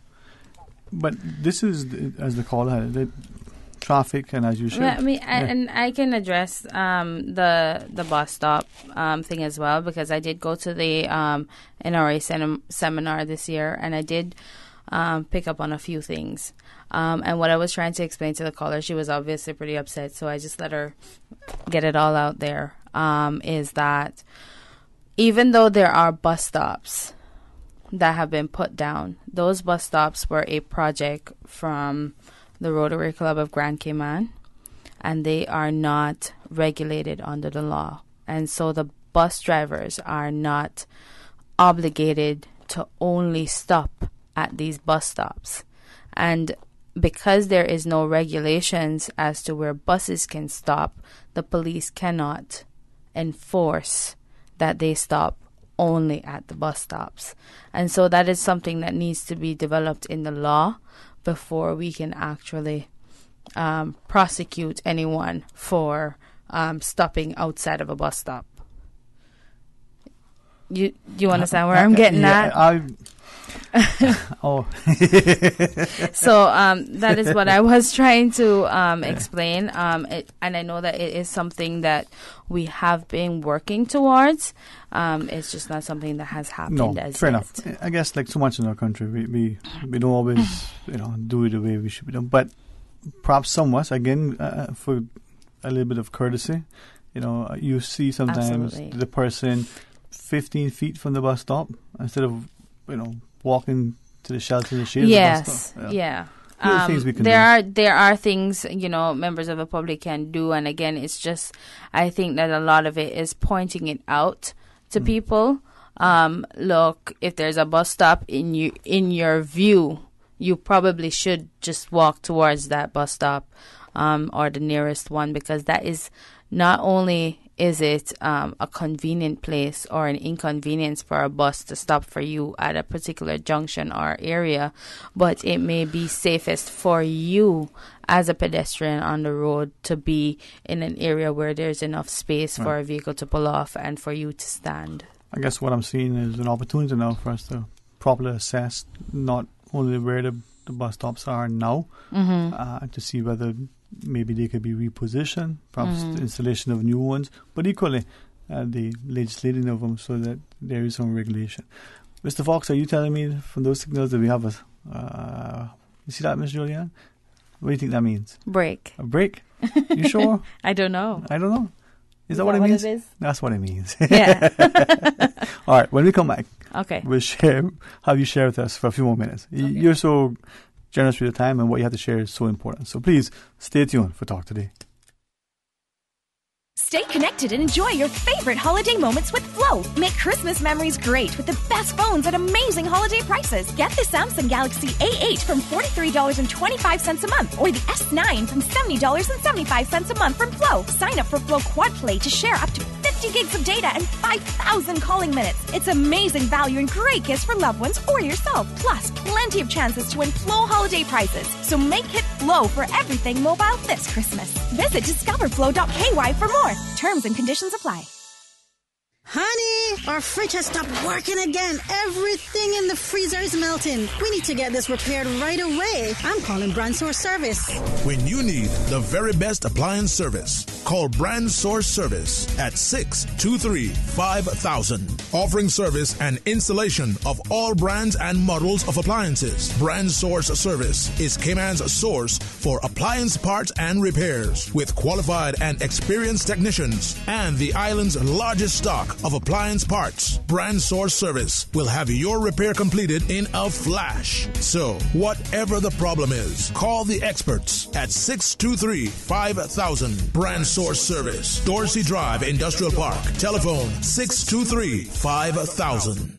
At KFC, we believe you don't have to share a last name to be a family. Whether it's an office party, holiday fete, or family gathering, enjoy KFC's fresh, hand-breaded, finger-licking good chicken. The KFC Festive Feast includes 10 pieces of original recipe or spicy chicken, creamy mashed potatoes, tasty coleslaw, and warm biscuits. KFC's holiday catering menu includes buckets of hot wings, sweet chili wings, or chicken tenders.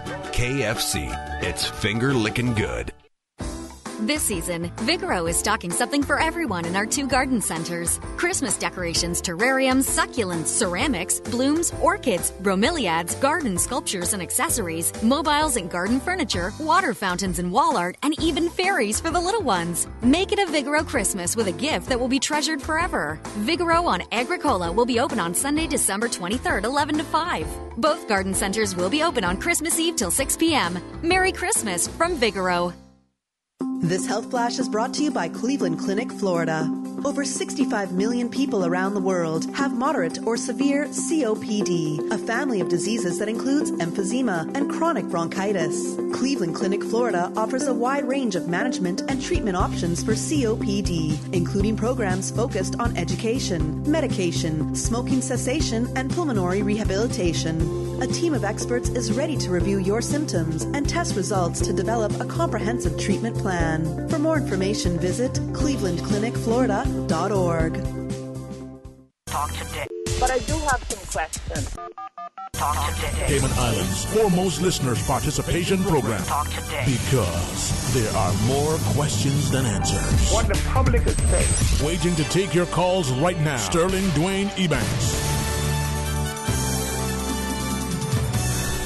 Hey, good afternoon. Welcome back to Talk Today. In the studio, PC Jody Ann Porry from the RCIPS is our guest. And hopefully, as we're taken on board, I say this respectfully. You shared for us to be a little bit more respectful, courteous, absolutely considerate and patient on our roads.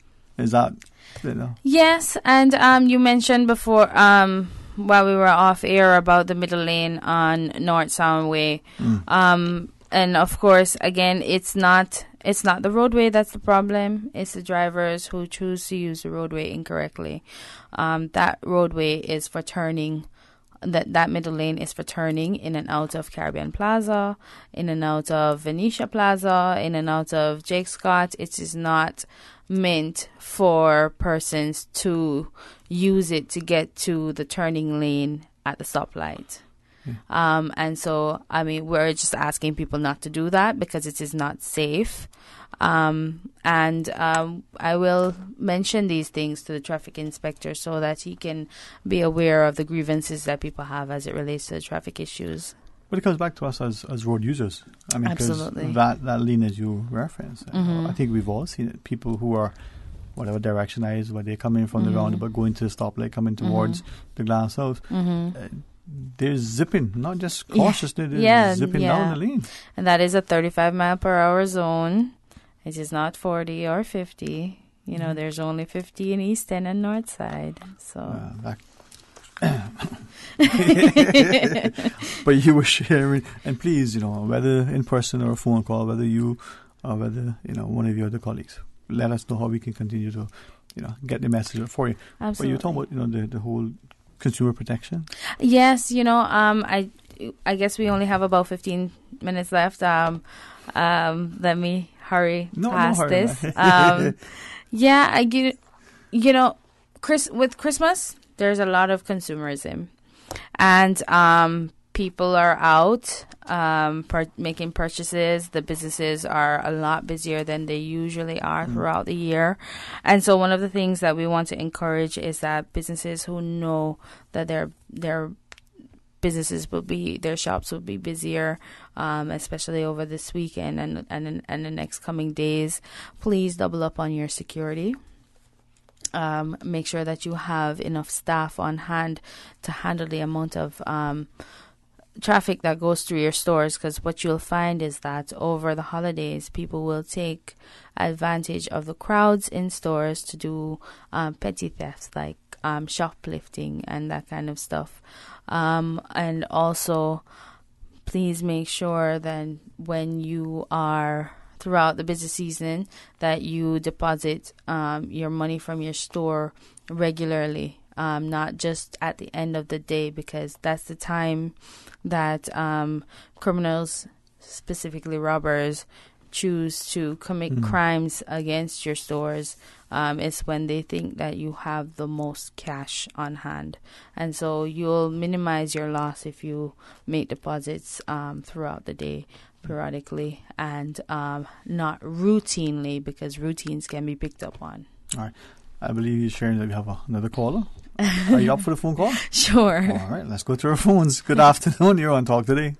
Good afternoon, Dwayne. Good afternoon, sir. How are you today? I am good, and yourself? I'm blessed and thankful, indeed. Great. Good afternoon, young lady. Good afternoon, sir. I don't know if anyone else on there with you, but... No. Well, we always invite the Holy Spirit in the studio. Okay. Question, I've heard someone say, I want to make a statement and a question all in one, but how many people, what's the population of Grand Cayman? Dwayne, do you really know? Too many? I'm sorry, you wanted a number? Oh. Yeah. No, sorry, I don't know. Some rough estimate. It's 80,000. No, I think it's between 50 and 60, isn't it? No, it's probably like 80,000. Yeah? I think so. Yes. Okay. Dwayne, you hit it spot on.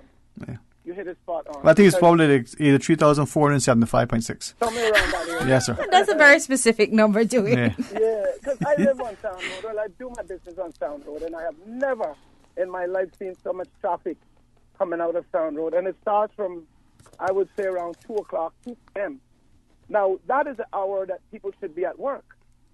So I'm wondering whether we have that many entrepreneurs in Cayman, that they're always on the road doing business because they're not at work. They're always on the road from 2 o'clock onwards. Matter of fact, some days it starts from 12. I can understand lunchtime. But 2, 3 o'clock, people should be on the job. So I'm thinking, I would venture to say 60% of Cayman population are business people, entrepreneurs. What else I want to talk about? Yeah. And that is just traffic coming out from the airport area, which is above CUC. I don't know what type of businesses over there that could create so many people coming from that direction. But there's a lot of them. I mean, I would venture to say maybe 1,500 to 2,000 cars within that space of time coming out of Sound Road. You mentioned the bus stop, young lady. Mm-hmm. You're saying that there is not a law or the police have no jurisdiction over telling these buses that they have to stop at a bus stop. No regulation, yes. No regulation. That's what I was searching for. Sorry. Mm-hmm. I have never in my life heard anything like that. I can see why this country is so upside down. So are we going now to change that? That's what I want to know. Well, absolutely. It is something that has been on the books and discussions for some time. And so... Hold, strike a pin. Did you say discussion? Yes. How long? I can't say specifically how long that it has been discussed, but it has been an issue that we have identified and have been trying to get a regulation for some time. And you can't get it. What a shame. Well, we're working on it. Oh, okay. Yes, sir. I think that's all I want to say. I was kind of a little baffled when you made that statement that there were no regulations. It was not regulated by the law, police or whatever. Kind of strange, isn't it? That a bus stop, these buses can pull off anywhere off on the road and stop in the middle of the road, some of them. That to me is ridiculous. Stopping in the middle of the road is an offense in itself. Well, that's obstruction. I don't see anybody getting arrested for it. That's another issue. It's a ticketable offense. Mm-hmm. All right, I'll let you go. Thank you. Thanks for listening to me. Thank you for sharing, and Merry Christmas to you. Hopefully we'll get a chat with you. Same to you all. All the best, sir. Have a great Christmas. Have a good Christmas. Bye. Yeah, I understand the caller's comments and frustration. Yes. I would like to believe, based on what you said earlier, that if we as a people, so as a motoring public specifically, a little bit more courtesy, a little bit more consideration. Mm-hmm. Now, as that person who is going to be using public transport, well, the buses, because it's not really public transport, if we would maybe be a little bit more convenient and a little considerate as to where we go. Yes. But the drivers as well. The drivers as well. So it's not. It's the customers for these buses who need to have consideration as to where they stop. They stop to wait for buses, and because in it and of itself, if a bus driver sees a customer, he's going to be tempted to stop. That's a potential revenue source, right? Right. Mm-hmm. But otherwise, they do also need to consider the safety aspect of it and the inconveniences that they're creating on the roadway. I mean, I won't belabor it, but I can understand the general public, as a caller just shared.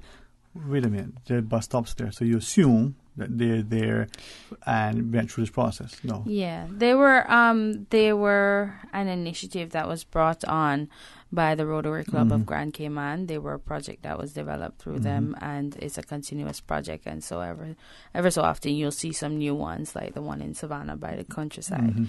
And so no, there is no regulation at this time.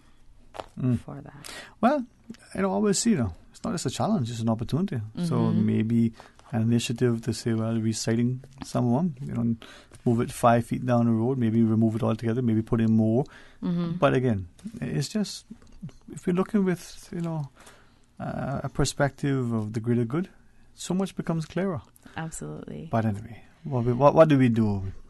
But Dwayne, I just wanted to get back to that real quickly because I know that we're running out of time. Yes, one thing that I want to say to customers who are purchasing things like nice electronics for their houses and as Christmas gifts, and who are receiving things, please do not put your boxes out by your garbage, because that is only advertising what is in your house, and it is making you a target for burglars.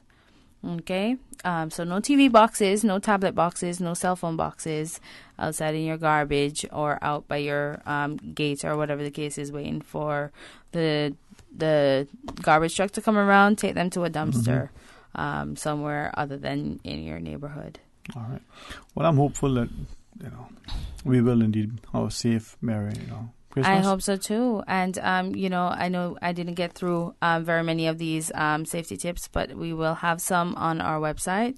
So please feel free to go on our website, www.rcips.ky. We have a crime prevention page, and you can have a look at that. And we also have a mobile app now. Okay. Yes, we do. We have a mobile app, and it's in the Google Play Store, and it's also in the iTunes. And it's free of charge, so please feel free to download it, and you'll get notifications whenever we put out new press releases and new updates on the website. You'll get that on your mobile app. If you have the app, you'll get the information off the bat. So I encourage everyone to download our mobile app and send us some information. We have a submit a tip function. So please do send us some information, and you can send pictures and videos from our submit a tip, and it can be anonymous. You don't have to leave your information. Yes. No, just a GOD. But thank you. Thank you. One last thing. I want to also remind our listeners in Cayman, because I know that Radio Cayman is the number one station in the Cayman, and Little Cayman. Yes, and yes, absolutely.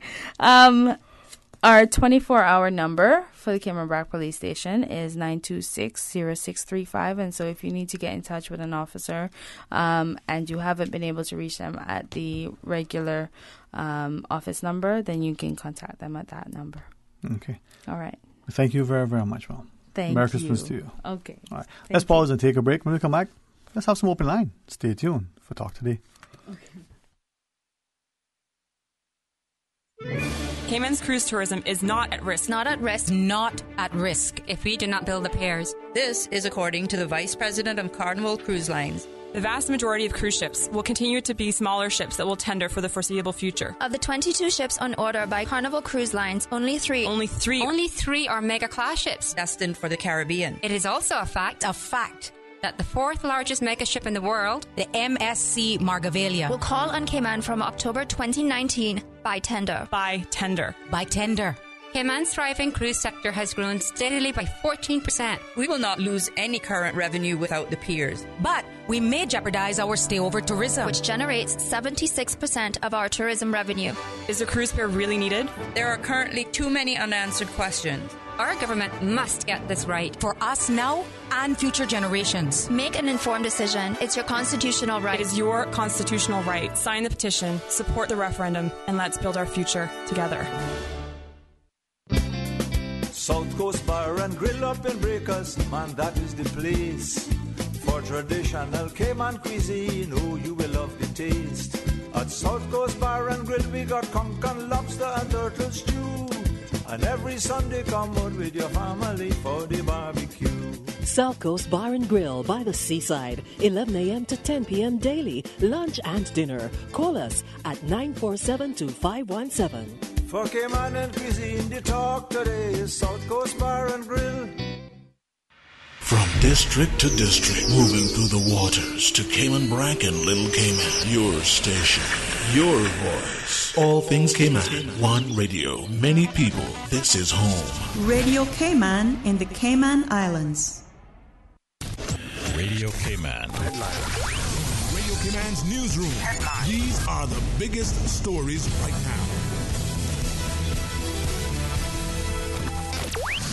Police receive a report that a red and black Sea-Doo RXTX 300 jet ski has broken away from its mooring off West Bay Road and is now missing. Police say the jet ski was last seen in the water off Watercolors Complex on West Bay Road sometime on Sunday, December 16th, and was discovered missing yesterday afternoon. In international headlines, Britain's government ramped up preparations today for the possibility the country could leave the European Union in 101 days without a divorce deal, putting soldiers on standby and warning thousands of businesses and millions of households to get ready for the worst. With the country's departure set for March 29th, it remains unclear whether British lawmakers will approve the divorce agreement that Prime Minister Theresa May's Conservative government has negotiated with the EU. The alternative, a no-deal Brexit, risks plunging the British economy into recession and touching off chaos at the borders. Some harsh words from Michael Flynn today, U.S. President Donald Trump's first national security advisor. A federal judge today said he could not hide his disgust over Flynn lying to the FBI. The judge told Flynn he would take into account his extensive cooperation with the government in sentencing, which includes 19 meetings with investigators and a 33-year military career that included service in Iraq and Afghanistan. But he also said he was forced to weigh other factors, too, including Flynn's decision as national security advisor to lie to the FBI on the premises of the White House about contacts he had with the Russian ambassador to the U.S. Those are your headlines from Radio Cayman's newsroom. I'm April Cummings. Radio Cayman, the voice of the Cayman Islands. What's happening in your community?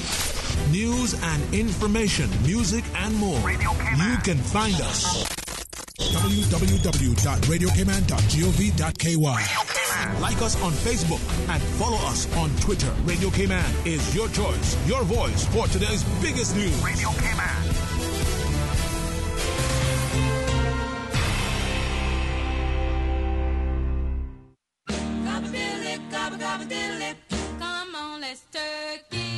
Trot on down to A.L. Thompson's Appliance Gallery to get a free turkey. Simply purchase a Whirlpool major home appliance for at least $500, and as a thank you, A.L. Thompson's and Whirlpool will give you a turkey as the star of your complete holiday meal. It's a deal worth gobbling up while supplies last at A.L. Thompson's, Georgetown.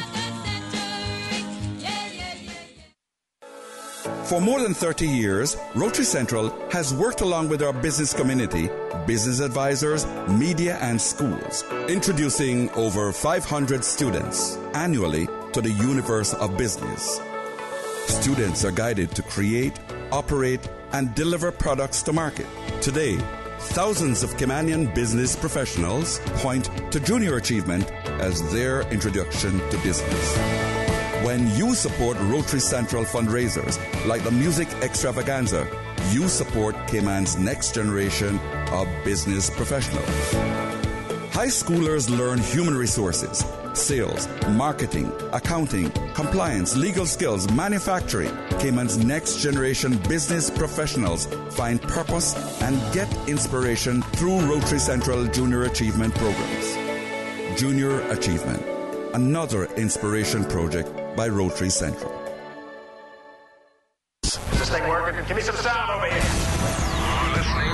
Every Monday through Friday from 3 to 6 p.m., Radio Cayman's Super Jam Show, the #1 drive time entertainment show for your radio, featuring Will Sinatra.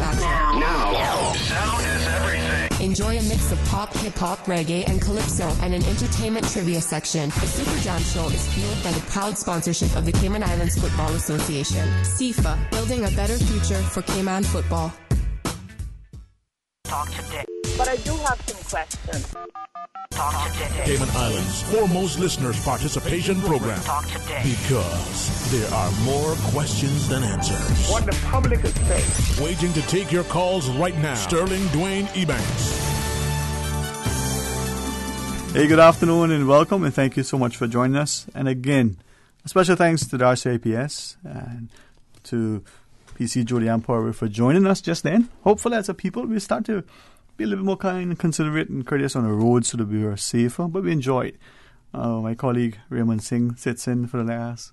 Well, you're welcome to sit in for the rest of the show, or the next victim. Yeah, if you get pulled away, I'm at work. You see, I'm on the job. You're at play. You're not at work. This is your playground. Well, let's say if you like what you do, you'll enjoy it, and it won't seem like work. That's very true words. People don't understand. I'm a very reserved, private individual. I don't like publicity. So I never thought I would be in the media. In fact, I always shied away from the media. But hey, I have to embrace it if I can, and at least be as respectful and as helpful and as effective. So if there's a way I can make it better, let me know. I might actually take it on. So I got to put you on the hot seat. Go right ahead, man. Go right ahead. Coming from a background where you shied away from media, and now being the face of talk radio and the voice of talk radio for Cayman. Mm. What would you say to yourself 20 years ago when you were shying away from the spotlight? What words of wisdom would you convey to yourself then to make that transition maybe a little more palatable? I don't know that I've made the transition necessarily. That's even worse. Yeah, it's interesting, right? Because I have no qualms about if let's say there's a gathering and somebody needs to say something to the gathering for some reason. If I know what it is that needs to be said and nobody's willing to do it, I'll step up. Hopefully convey it in a way that is audible, comprehensible, and effective. The first time I was introduced to the word inevitable, I wasn't a teenager. I was in school and I was a teacher. And had it not been for her smile and her endearing, nurturing way, I probably would have thought that she was saying something not too complimentary. And she proceeded to say, you'll end up in public service. It's inevitable. And that was how she introduced the word to me. I've always believed that, I wanted to be in public service. I didn't think whether to be elected or appointed. It doesn't really matter. And you fast forward to today, for instance. This isn't for me. This isn't about me. I facilitate this. Hopefully, people benefit from it. I'm not looking at any kind of publicity. It's not a campaign strategy for political office, for public nomination, or accolades. None of those things. I believe, and hopefully this isn't held against me, I believe if I was more like some people who like the sound of their voices, the picture, in the media, who embrace the social promotion aspect, the show could be perhaps maybe a wider reach. So you're social mediaing and all these other things, and it's not me, right? Doesn't mean that there's no scope and a place for it. So going forward, every year I think, how can I embrace that? How do I leverage that?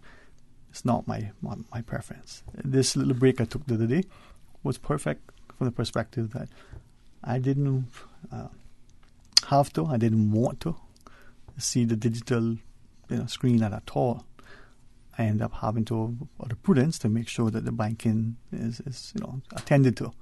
And I love the technology.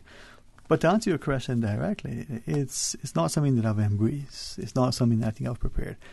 I remember in university having a chance to, take a couple of classes, and you get a chance to look at different subjects. And there was one for radio and television, and I could have taken it. And there was a guy, brilliant. He loves it. He still does. If I had partnered with him, it would have been easier for me because I just did what he said, and I would have got an easier A as opposed to my option. Going and dredging through the books and doing research and writing a dissertation and what have you. And he's like, why are you doing all of that? I mean, that's a lot of work. This is simple. No, that's simple for you. This is easier, comfortable for me. I didn't then, and I probably won't do it now. And if I had to do it over again, I probably would do the same thing. So to you, who is a media mogul, how do you prepare for it? How do you, let me ask you. Becoming a mogul. Yeah. how do you embrace this thing? Because it's not me. Just to help you along with my sort of thought process. This notion that we introduced these cameras into the studio, yes, excellent for our listeners. Wonderful. It's an opportunity to leverage the resource. For me, it isn't because it's scary, by no means. It's because I have a healthy respect for the truism of radio. This changes the dynamic. You're no longer here. You're now seen, right? And if I do this to you, if people think they're watching television, then they miss it. If they're watching a radio show, then they may get it. But you can't unsee, right? No, it's the truth. And I remember my first time being in the studio in that seat with the cameras on. We had Lynn, who was working the board, and every few minutes I'm trying to listen to the guests, and I have Lynn in my ear every few minutes saying, "You got to move your hand from your face." And as I sit here right now, my hand is right on my face. This is when I talk. This is actually how I naturally. That's how we talk. It's like my comfortable position. Yeah.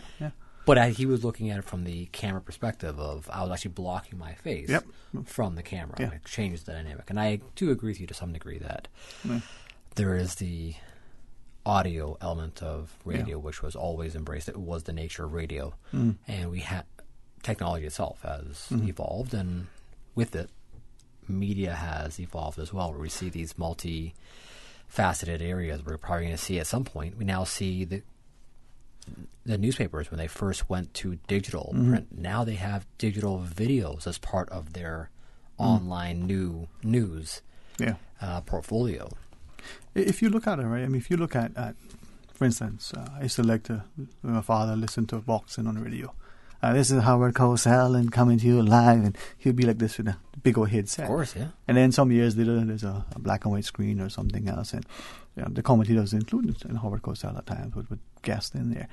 And here's a video of somebody who was always only available to you through audio. Now the transition is different, Of course. We're playing to a screen. Just like our politicians are playing to the populace and all the other pundits, right? We want a sound bite. There's a lot of style, no substance, and some of them don't even have style. The sincerity is being lost, the genuineness, the integrity, in so much. I think to some degree you've made a very valid point. You look at whether it be politicians or primary figures in businesses, a lot of people who are in the public eye, whether it be in front of the camera on social media or on television, have a lot of times been instructed both on their body language, how they stand, what they wear. Yeah. They have shown how politicians throughout the U.S., they've shown the level of PR elements that go into just a decision on what color tie an official is going to wear on a certain day, because they want to make sure that the color of that tie or the pattern of that tie gravitates the most visual appeal and the biggest drawing audience. Yeah. So there's a lot of merit in that a lot of times we lose authenticity What's in interesting favor of garnishing an audience.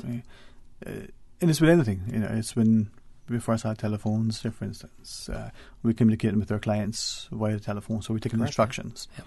We understand that there is this device that could distort what is being said, what is being heard, and how that message is being conveyed. And then we get the internet and emails, so very specific. Please sell 5 shares of this stock and so on, which have little scope for misinterpretation or misunderstanding. With radio in particular, how audible is it? How do we adjust that sound? Not unlike the PA system at a public meeting with the acoustics and all the other things. The conversation with two individuals, much easier to understand what's being said, to convey the message effectively. Being sent through this channel of the microphone, through the system and out into the speakers of the listening ear of that public, we can often mishear, misconstrue, and it can create a different paradigm. But hey, we get there, right? We do. And I mean, at the end of the day, the technology does change, things do evolve, and with it, like anything else in nature or the world, if you don't evolve, you will perish out at the end of the day at some point. And yep. Well, sitting here, it's I always believe, to maybe add sort of an answer to your question, I always believe that whatever you do it to the best. You always do it with a view of trying to improve. Absolutely. Not to rest on your laurels, but not to be so driven that you never enjoy your successes. But you try to always excel, whatever that is, right? So if you're playing a football match and you win, your next opponent, well, what can you do better in that next game? Maybe you rest a little bit more. Maybe you try a different, strategy in relation to how you formulate your attack or you strengthen your defense. You always try to improve, right? If you come off a winning season and you won a championship, can you repeat it? And can you repeat that? So that maybe you have 3 or 4 wins back to back. Not everybody does that. People see it as this thing that, oh well, they got it today and there's nothing for tomorrow. I have a different perspective. I always believe that you can be better. Not, and some people misunderstand that. But you're absolutely right. If we can look at, basketball is very prominent here. Football is very prominent here. If we were to take any of the top players, whether we want to take LeBron James, we want to talk about, or Ronaldo, any player we want to talk about of that elite level that you find a lot of people have a lot of admiration for, they have not stopped practicing. They have not stopped striving to improve. They don't stop working on their skills. And they're always out. They're not necessarily out to win at times. They're out to improve at the same time because they understand that the more they improve, the better chance they can compete, the better chance they have of achieving those successes that they desire. I like how you share that because whether it's the athlete or whether it's the entertainer, you look at, whether it was Michael Jackson, Mick Jagger, Rod Stewart, any they're constantly honing their craft. Constantly. And they're trying to improve, right? Sustainability, longevity, continuity. Not only the things we should see when we talk about, the economy or the politics. Is this thing going to add value not just now and now only, but what about tomorrow and the next generation? And if you look at some buildings that are being repurposed, now they say, well, it's part of that legacy. The approach maybe in some countries, a building is 100 or 1,000 years old. In some countries, well, that building is 25 years old, 50 years old, time to knock it down and rebuild it. Why? Mr. Bill Adams used to talk about the cathedral builders. It may take 50 years to build a building, but it's being built with a purpose and for a cause and with a perspective and with a vision, with a passion, with integrity, and then it lasts for centuries. Is that what we're doing with our society, or have we become, so sort of short-sighted and self-serving that it's only now? Literally, we're cutting off our noses to spite our faces, and we're getting that short-term gain, that huge windfall, but it's all for naught because it's gone tomorrow. That's to be very fair. That is the fundamental question. I think that every adult at some point realizes they're adult when they're faced with that decision of. That's a very responsible question. That's a very responsible scenario that you have to take full responsibility for. Are you making the decision to plan for your future and forego the immediate gratification, or are you seeking out the? And you can divide that across political lines. You can divide that across religious lines. You could divide that across economic lines. It applies to everything. It's not a single area of society it doesn't apply to once you're an adult. And what's interesting, and I'm glad that you referenced the adult, because it should be the adult. I think hopefully it's expected that the adult, the mature, responsible adult, will be the ones, But I'm so glad that there are so many of our youth, not just the high school student, not just the, graduating college student who's now going to be entering the workplace, but, maybe even under 40. As to say that's young, right? But the under 20s, and even in some instances, that early, preteen. And to have had an opportunity recently, again, to engage some of them when we look at issues that affect the economy as well as the environment. The Barcus issue, for instance, right? What I think is sort of galvanizing with that is that it seems to be this thing that irrespective of where you live, whether you are, in the West Bay electoral district, or whether you're a Caymanian, or whether you are from this particular economic bracket, whether you're a frequent visitor to the Barcus, whether you're in the tourism sector, it seems that a lot of people are cognizant, have taken an interest and considering what is the impact now and in the future, and how does it. I want to read some of you. Sure. You can comment if you wish. Sure, and for those who are listening, the other voice you heard is Raymond Singh. Hopefully he's not in too much of a trouble, but it's good to to have company and Yeah, to share a thought. Thank you. And if you see this as, two people being pensive and waxing eloquently, well, great. If you see it as, two jokers just wasting time, well, when man's meat, listen to the man's poison.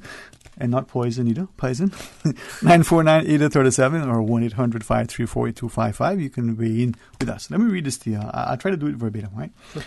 If I can read this word for word, it says, if Cabinet, and referring to the application for the Coastal Works license to remove the 4 acres of in the replenishment zone up in Barcas. It says, if Cabinet approves this, so we intend to have a sit-in over 4 acres of turtle grass. We will camp out there to prevent this quote-unquote trespass and rape of our property. So that's a promise, and our rights are going to exercise them. So we're going to exercise our rights. Right? Now, this is a public that perhaps speaks in a tone that has been unfamiliar and unheard of in the past, where they're questioning, is it, time for people to be a little more serious? Now, I had a passing conversation with someone earlier, and she's a very, very, I don't know if long time is the right word to use, so frequent and recurrent visitor who's been coming here for forever and a day, and who stays for extended periods and the like. And I believe genuinely has a love and a true affinity for the country and its people, and obviously the vested interest of investments and the like that the Cayman economy and the financial structure provides. Great. But sees what Cayman is, what it was, what it could be, and some of the changes. And she has shared a number of times that it's unnerving to see that the populace is being ignored with respect to certain things. So when she shared that it would seem as the government proceeds with its plans to look at the port, as a government should do. We think we're going to be doing this because it's the thing to do. And then there's the public saying, but hold on, maybe we need to have some way in on this. Where will that come in? And she was asking the question, as we go into the break, she was asking the question, is the UK, as the administering power, in this move that she thought is starting to become more evident? She has knowledge of the Constitution as a lawyer and in the UK and all that, and understand that we operate by convention as opposed to some other countries where we have written. And you do a practice convention, it becomes accepted over time, and so that's the order of the day. That's how we operate, just like the UK. And so more and more autonomy is being vested, devolved into our local governance, right? And is this an instance where that should vest within are elected, or should the administrative power, the UK, take a little closer look? Not to micromanage, but to say, you're going to be spending a lot of money, so how is that going to play out long term? And where is that? And there is a comment I may share with you, but Fox is saying, hey, take a break, stop talking. I was going to address that up record for you, but okay. Yeah, We'll take so a break. you can hang on. Sure. I was trying to get him to play with me, but it's not going to happen. Let's pause and take a short break. Don't lose your train of thought, Mr. Raymond. I won't. Stay tuned for Talk Today. It's more than what we do. It's who we are. We were your official bank of the quincentennial celebrations in 2003. We were your Bank of the Year 4 times. We were voted as the inaugural top employer in 2010. We were the inaugural Business of the Year awardee in 2017. Who are we? We are Cayman National, your local bank, proudly serving you for over 40 years. It's because of you that our journey continues. Oh, this Christmas, Kirk Freeport is wishing everyone peace, love, joy, and $40,000 in prizes. Win one of the multiple $5,000 and $1,000 cash prizes just for shopping at your favorite Kirk Freeport store. Purchases of $100 before noon on Christmas Eve qualify for all remaining prize draws. There's even a Rolex watch prize draw on January 2nd, and loads of other great prizes. Peace, love, joy, and the island's biggest Christmas sweepstakes. Only from Kirk Freeport. Full details on KirkFreeport.com. Merry Christmas from Kirk Freeport. The National Drug Council and EK Online proudly promote the Designated Driver Program. Throughout the month of December, bars and restaurants across the island will offer designated drivers complimentary soft drinks all night. Just let your server know on arrival and collect your wristband. It's that simple. For a list of participating bars and restaurants, visit ndc.ky. Designated drivers, we salute you. This message is brought to you by the National Drug Council, EK Online, Jake Scott, Foster's, Caribbean Engineering, RCIPS, and Radio Cayman. See what I'm saying? I know you've been pining for us. We're back. Okay, definition of the word pining. Intransitive verb. 1. To lose vigor, health, or flesh, languish. 2. To yearn intensely and persistently, especially for something unattainable, they still pine for their lost wealth. See what I'm saying? December. I know you all were pining for the show because every time I go out, I keep hearing, "Hey, do next show. Hey, do next show. I like that show, you know. I like that show." So join us for the next. See what I'm saying? This Friday, that's the next one you're coming up, the 21st of December, 2018, while we still have it. I don't know when it is. 12:15 to 2:30. See what I'm saying is a special feature of Talk Today with contributions from the National Museum, a language, history, and culture show on Radio Cayman 89.9 and 93.9 FM. See, we focusing on pining because it's Christmas time and you're waiting for your loved ones to come back. And that's where you get the pine. And that's when I first heard of it. Seacher. No, say Seacher. Football, playing football. Seacher. Proudly sponsored by Cayman National Bank. Proudly serving the Cayman Islands since 1974. Talk today. But I do have some questions. Talk today. Cayman Islands' foremost listeners participation program. Talk today. Because there are more questions than answers. What the public is saying. Waging to take your calls right now. Sterling Dwayne Ebanks. Hey, good afternoon. Welcome back, and thank you for joining us. And thanks to Raymond Singh for not just sitting in, when I was off, but sitting in now, and hopefully, as often as you can. I believe that talk is important. I believe action is even more so, but action after consideration. Right? So we have a little dialogue, not to be philosophical, not to be pensive, but hey, why not have a little discourse? Some thoughts from you, from what I was sharing. Well, like we just said, it's action is extremely important. Yeah. Talk is important. Educated talk is important. A lot of times we tend to see a lot of voices offering a lot of different opinions without any kind of cohesiveness. Mm-hmm. So action tends to be a little more determined in its approach. Mm-hmm. But with regards to, you mentioned the sit-in and individuals exercising their rights to protest or their ability to protest and raise awareness. On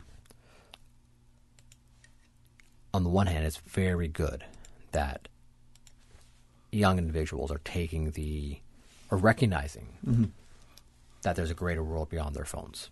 Let me be very blunt on that. And so for young individuals to take that approach, to recognize that beyond the Samsung or iPhone they have in their hand, an entire world exists that requires their input and their involvement and their efforts and energy. I think that's a very, very good starting point.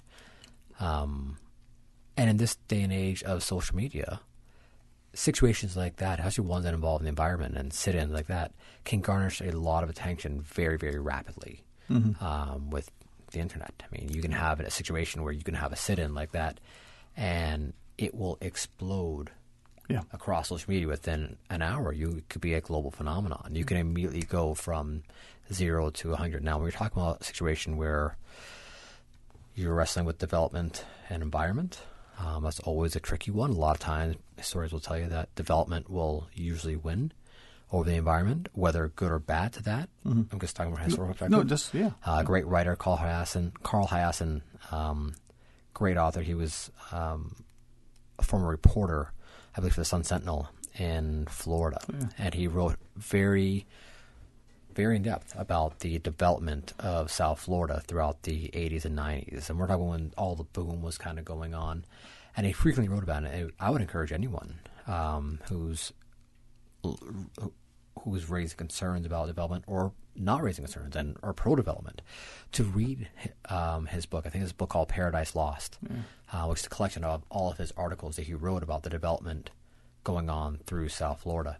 And it's very similar to what we see a lot of times, not just here in Cayman, but across the Caribbean. Well, even now, on the West Coast, I probably other areas, but I'm familiar with on the West Coast, they're grappling with the issue of beach access. right? And this is in Florida. There are other places and there are other issues. And the reason why I highlight that is that the things that transpire here, some people would like to believe that it was here, only in Cayman, and they say it with a derogatory, divisive tone. But it isn't. And there's very little that has happened in one place that hasn't happened elsewhere. So you can draw from examples. How did they approach it? May not be the best way, so let's not use that approach. Was that an effective measure and means and to resolve it? Hey, let's see if that can to work here. But it comes back to the willingness to work for that happy balance, that greater good. Is that what is lacking?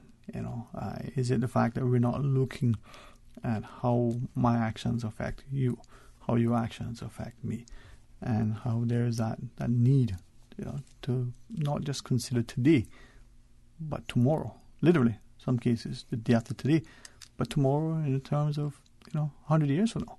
Are we prepared to live in a thought process that considers our actions on future generations? But even saying what you just said has a very subjective form to it. You can ask someone who is pro-port right now, and their viewpoint is that they are looking out for their future of Cayman. They're looking out for the future of the industry and economics of Cayman.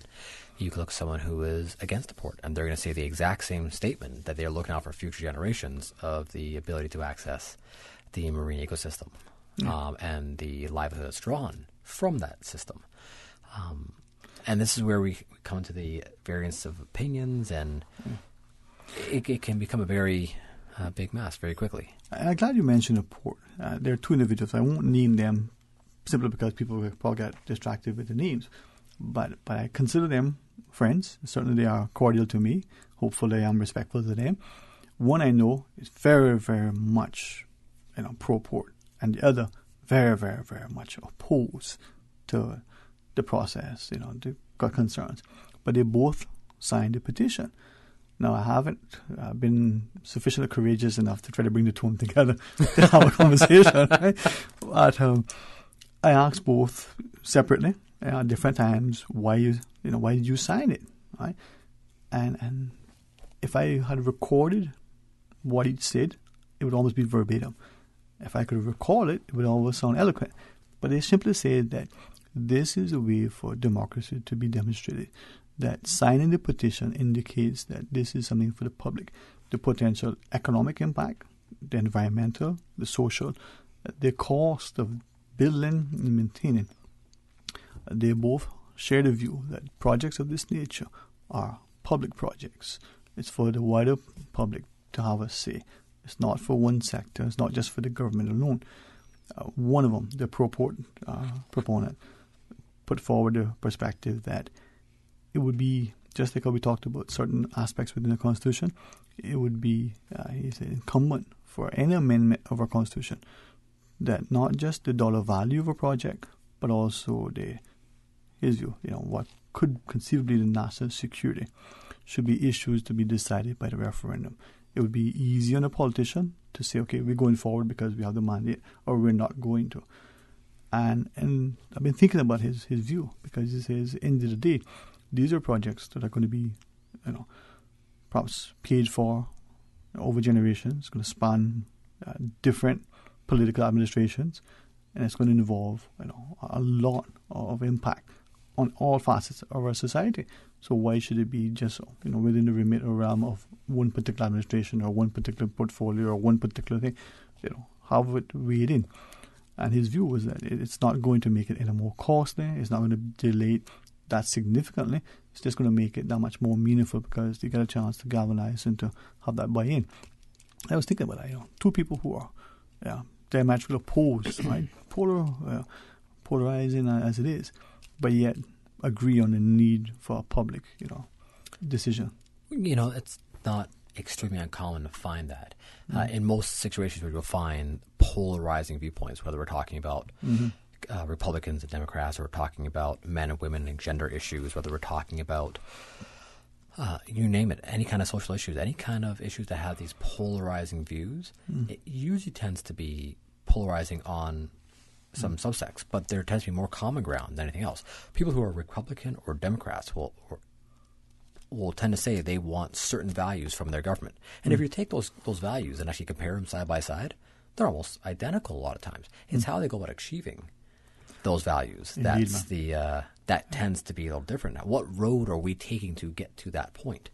You talk about, and I'll go back to that same analogy I guess used of the Republicans and Democrats. You have the Republicans talking about smaller government, less exercise of control over certain situations. And then you have on the Democrats' side screaming about more control on certain areas, but less control on certain rights. And there's these, so you'll have on those scenarios, and it's not uncommon, I'm not entirely shocked to hear that you have your two individuals who have completely opposite viewpoints, but have found a common ground in how they're going about achieving that. I guess in the end, we are more alike than we are different. Far more. And that's the case scenario. It's those finite differences that tend to start a lot of wars. Well, Ray, thank you very much, man. And I enjoy your company. For those who are listening, well, before I go, any closing thoughts for you? No, thank you for having me on the show again today. Perfect. I appreciate it. And thanks to all our listeners. Thank you. And to our listeners, come back tomorrow. Join us again after the midday news and midday meditation. Tomorrow's Wednesday? It's Wednesday already. It's Wednesday already tomorrow? Yeah. Wow. And it's, if I'm not mistaken, I think we have 2 more weeks until 2019. And chop, chop, chop. It's flying by. Silver Fox, you better play a good song, man. Turn back the hands of time. All right, to our listeners, if you're out and about, on behalf of the RCIPS, PC, Julianne Power, and us here at Talk Today, please be safe on our roads, be courteous and respectful, be a little patient. Yeah, you want to get where you're going, but don't you want to get there safely? And if you're in traffic, blowing the horn and putting the finger out the window and whatever else, I don't know that's going to make it any better for you or anybody else. So, and if you are the one who is causing the trouble, well, kind of think about it again. See what you can do to make it better. Until tomorrow, be blessed.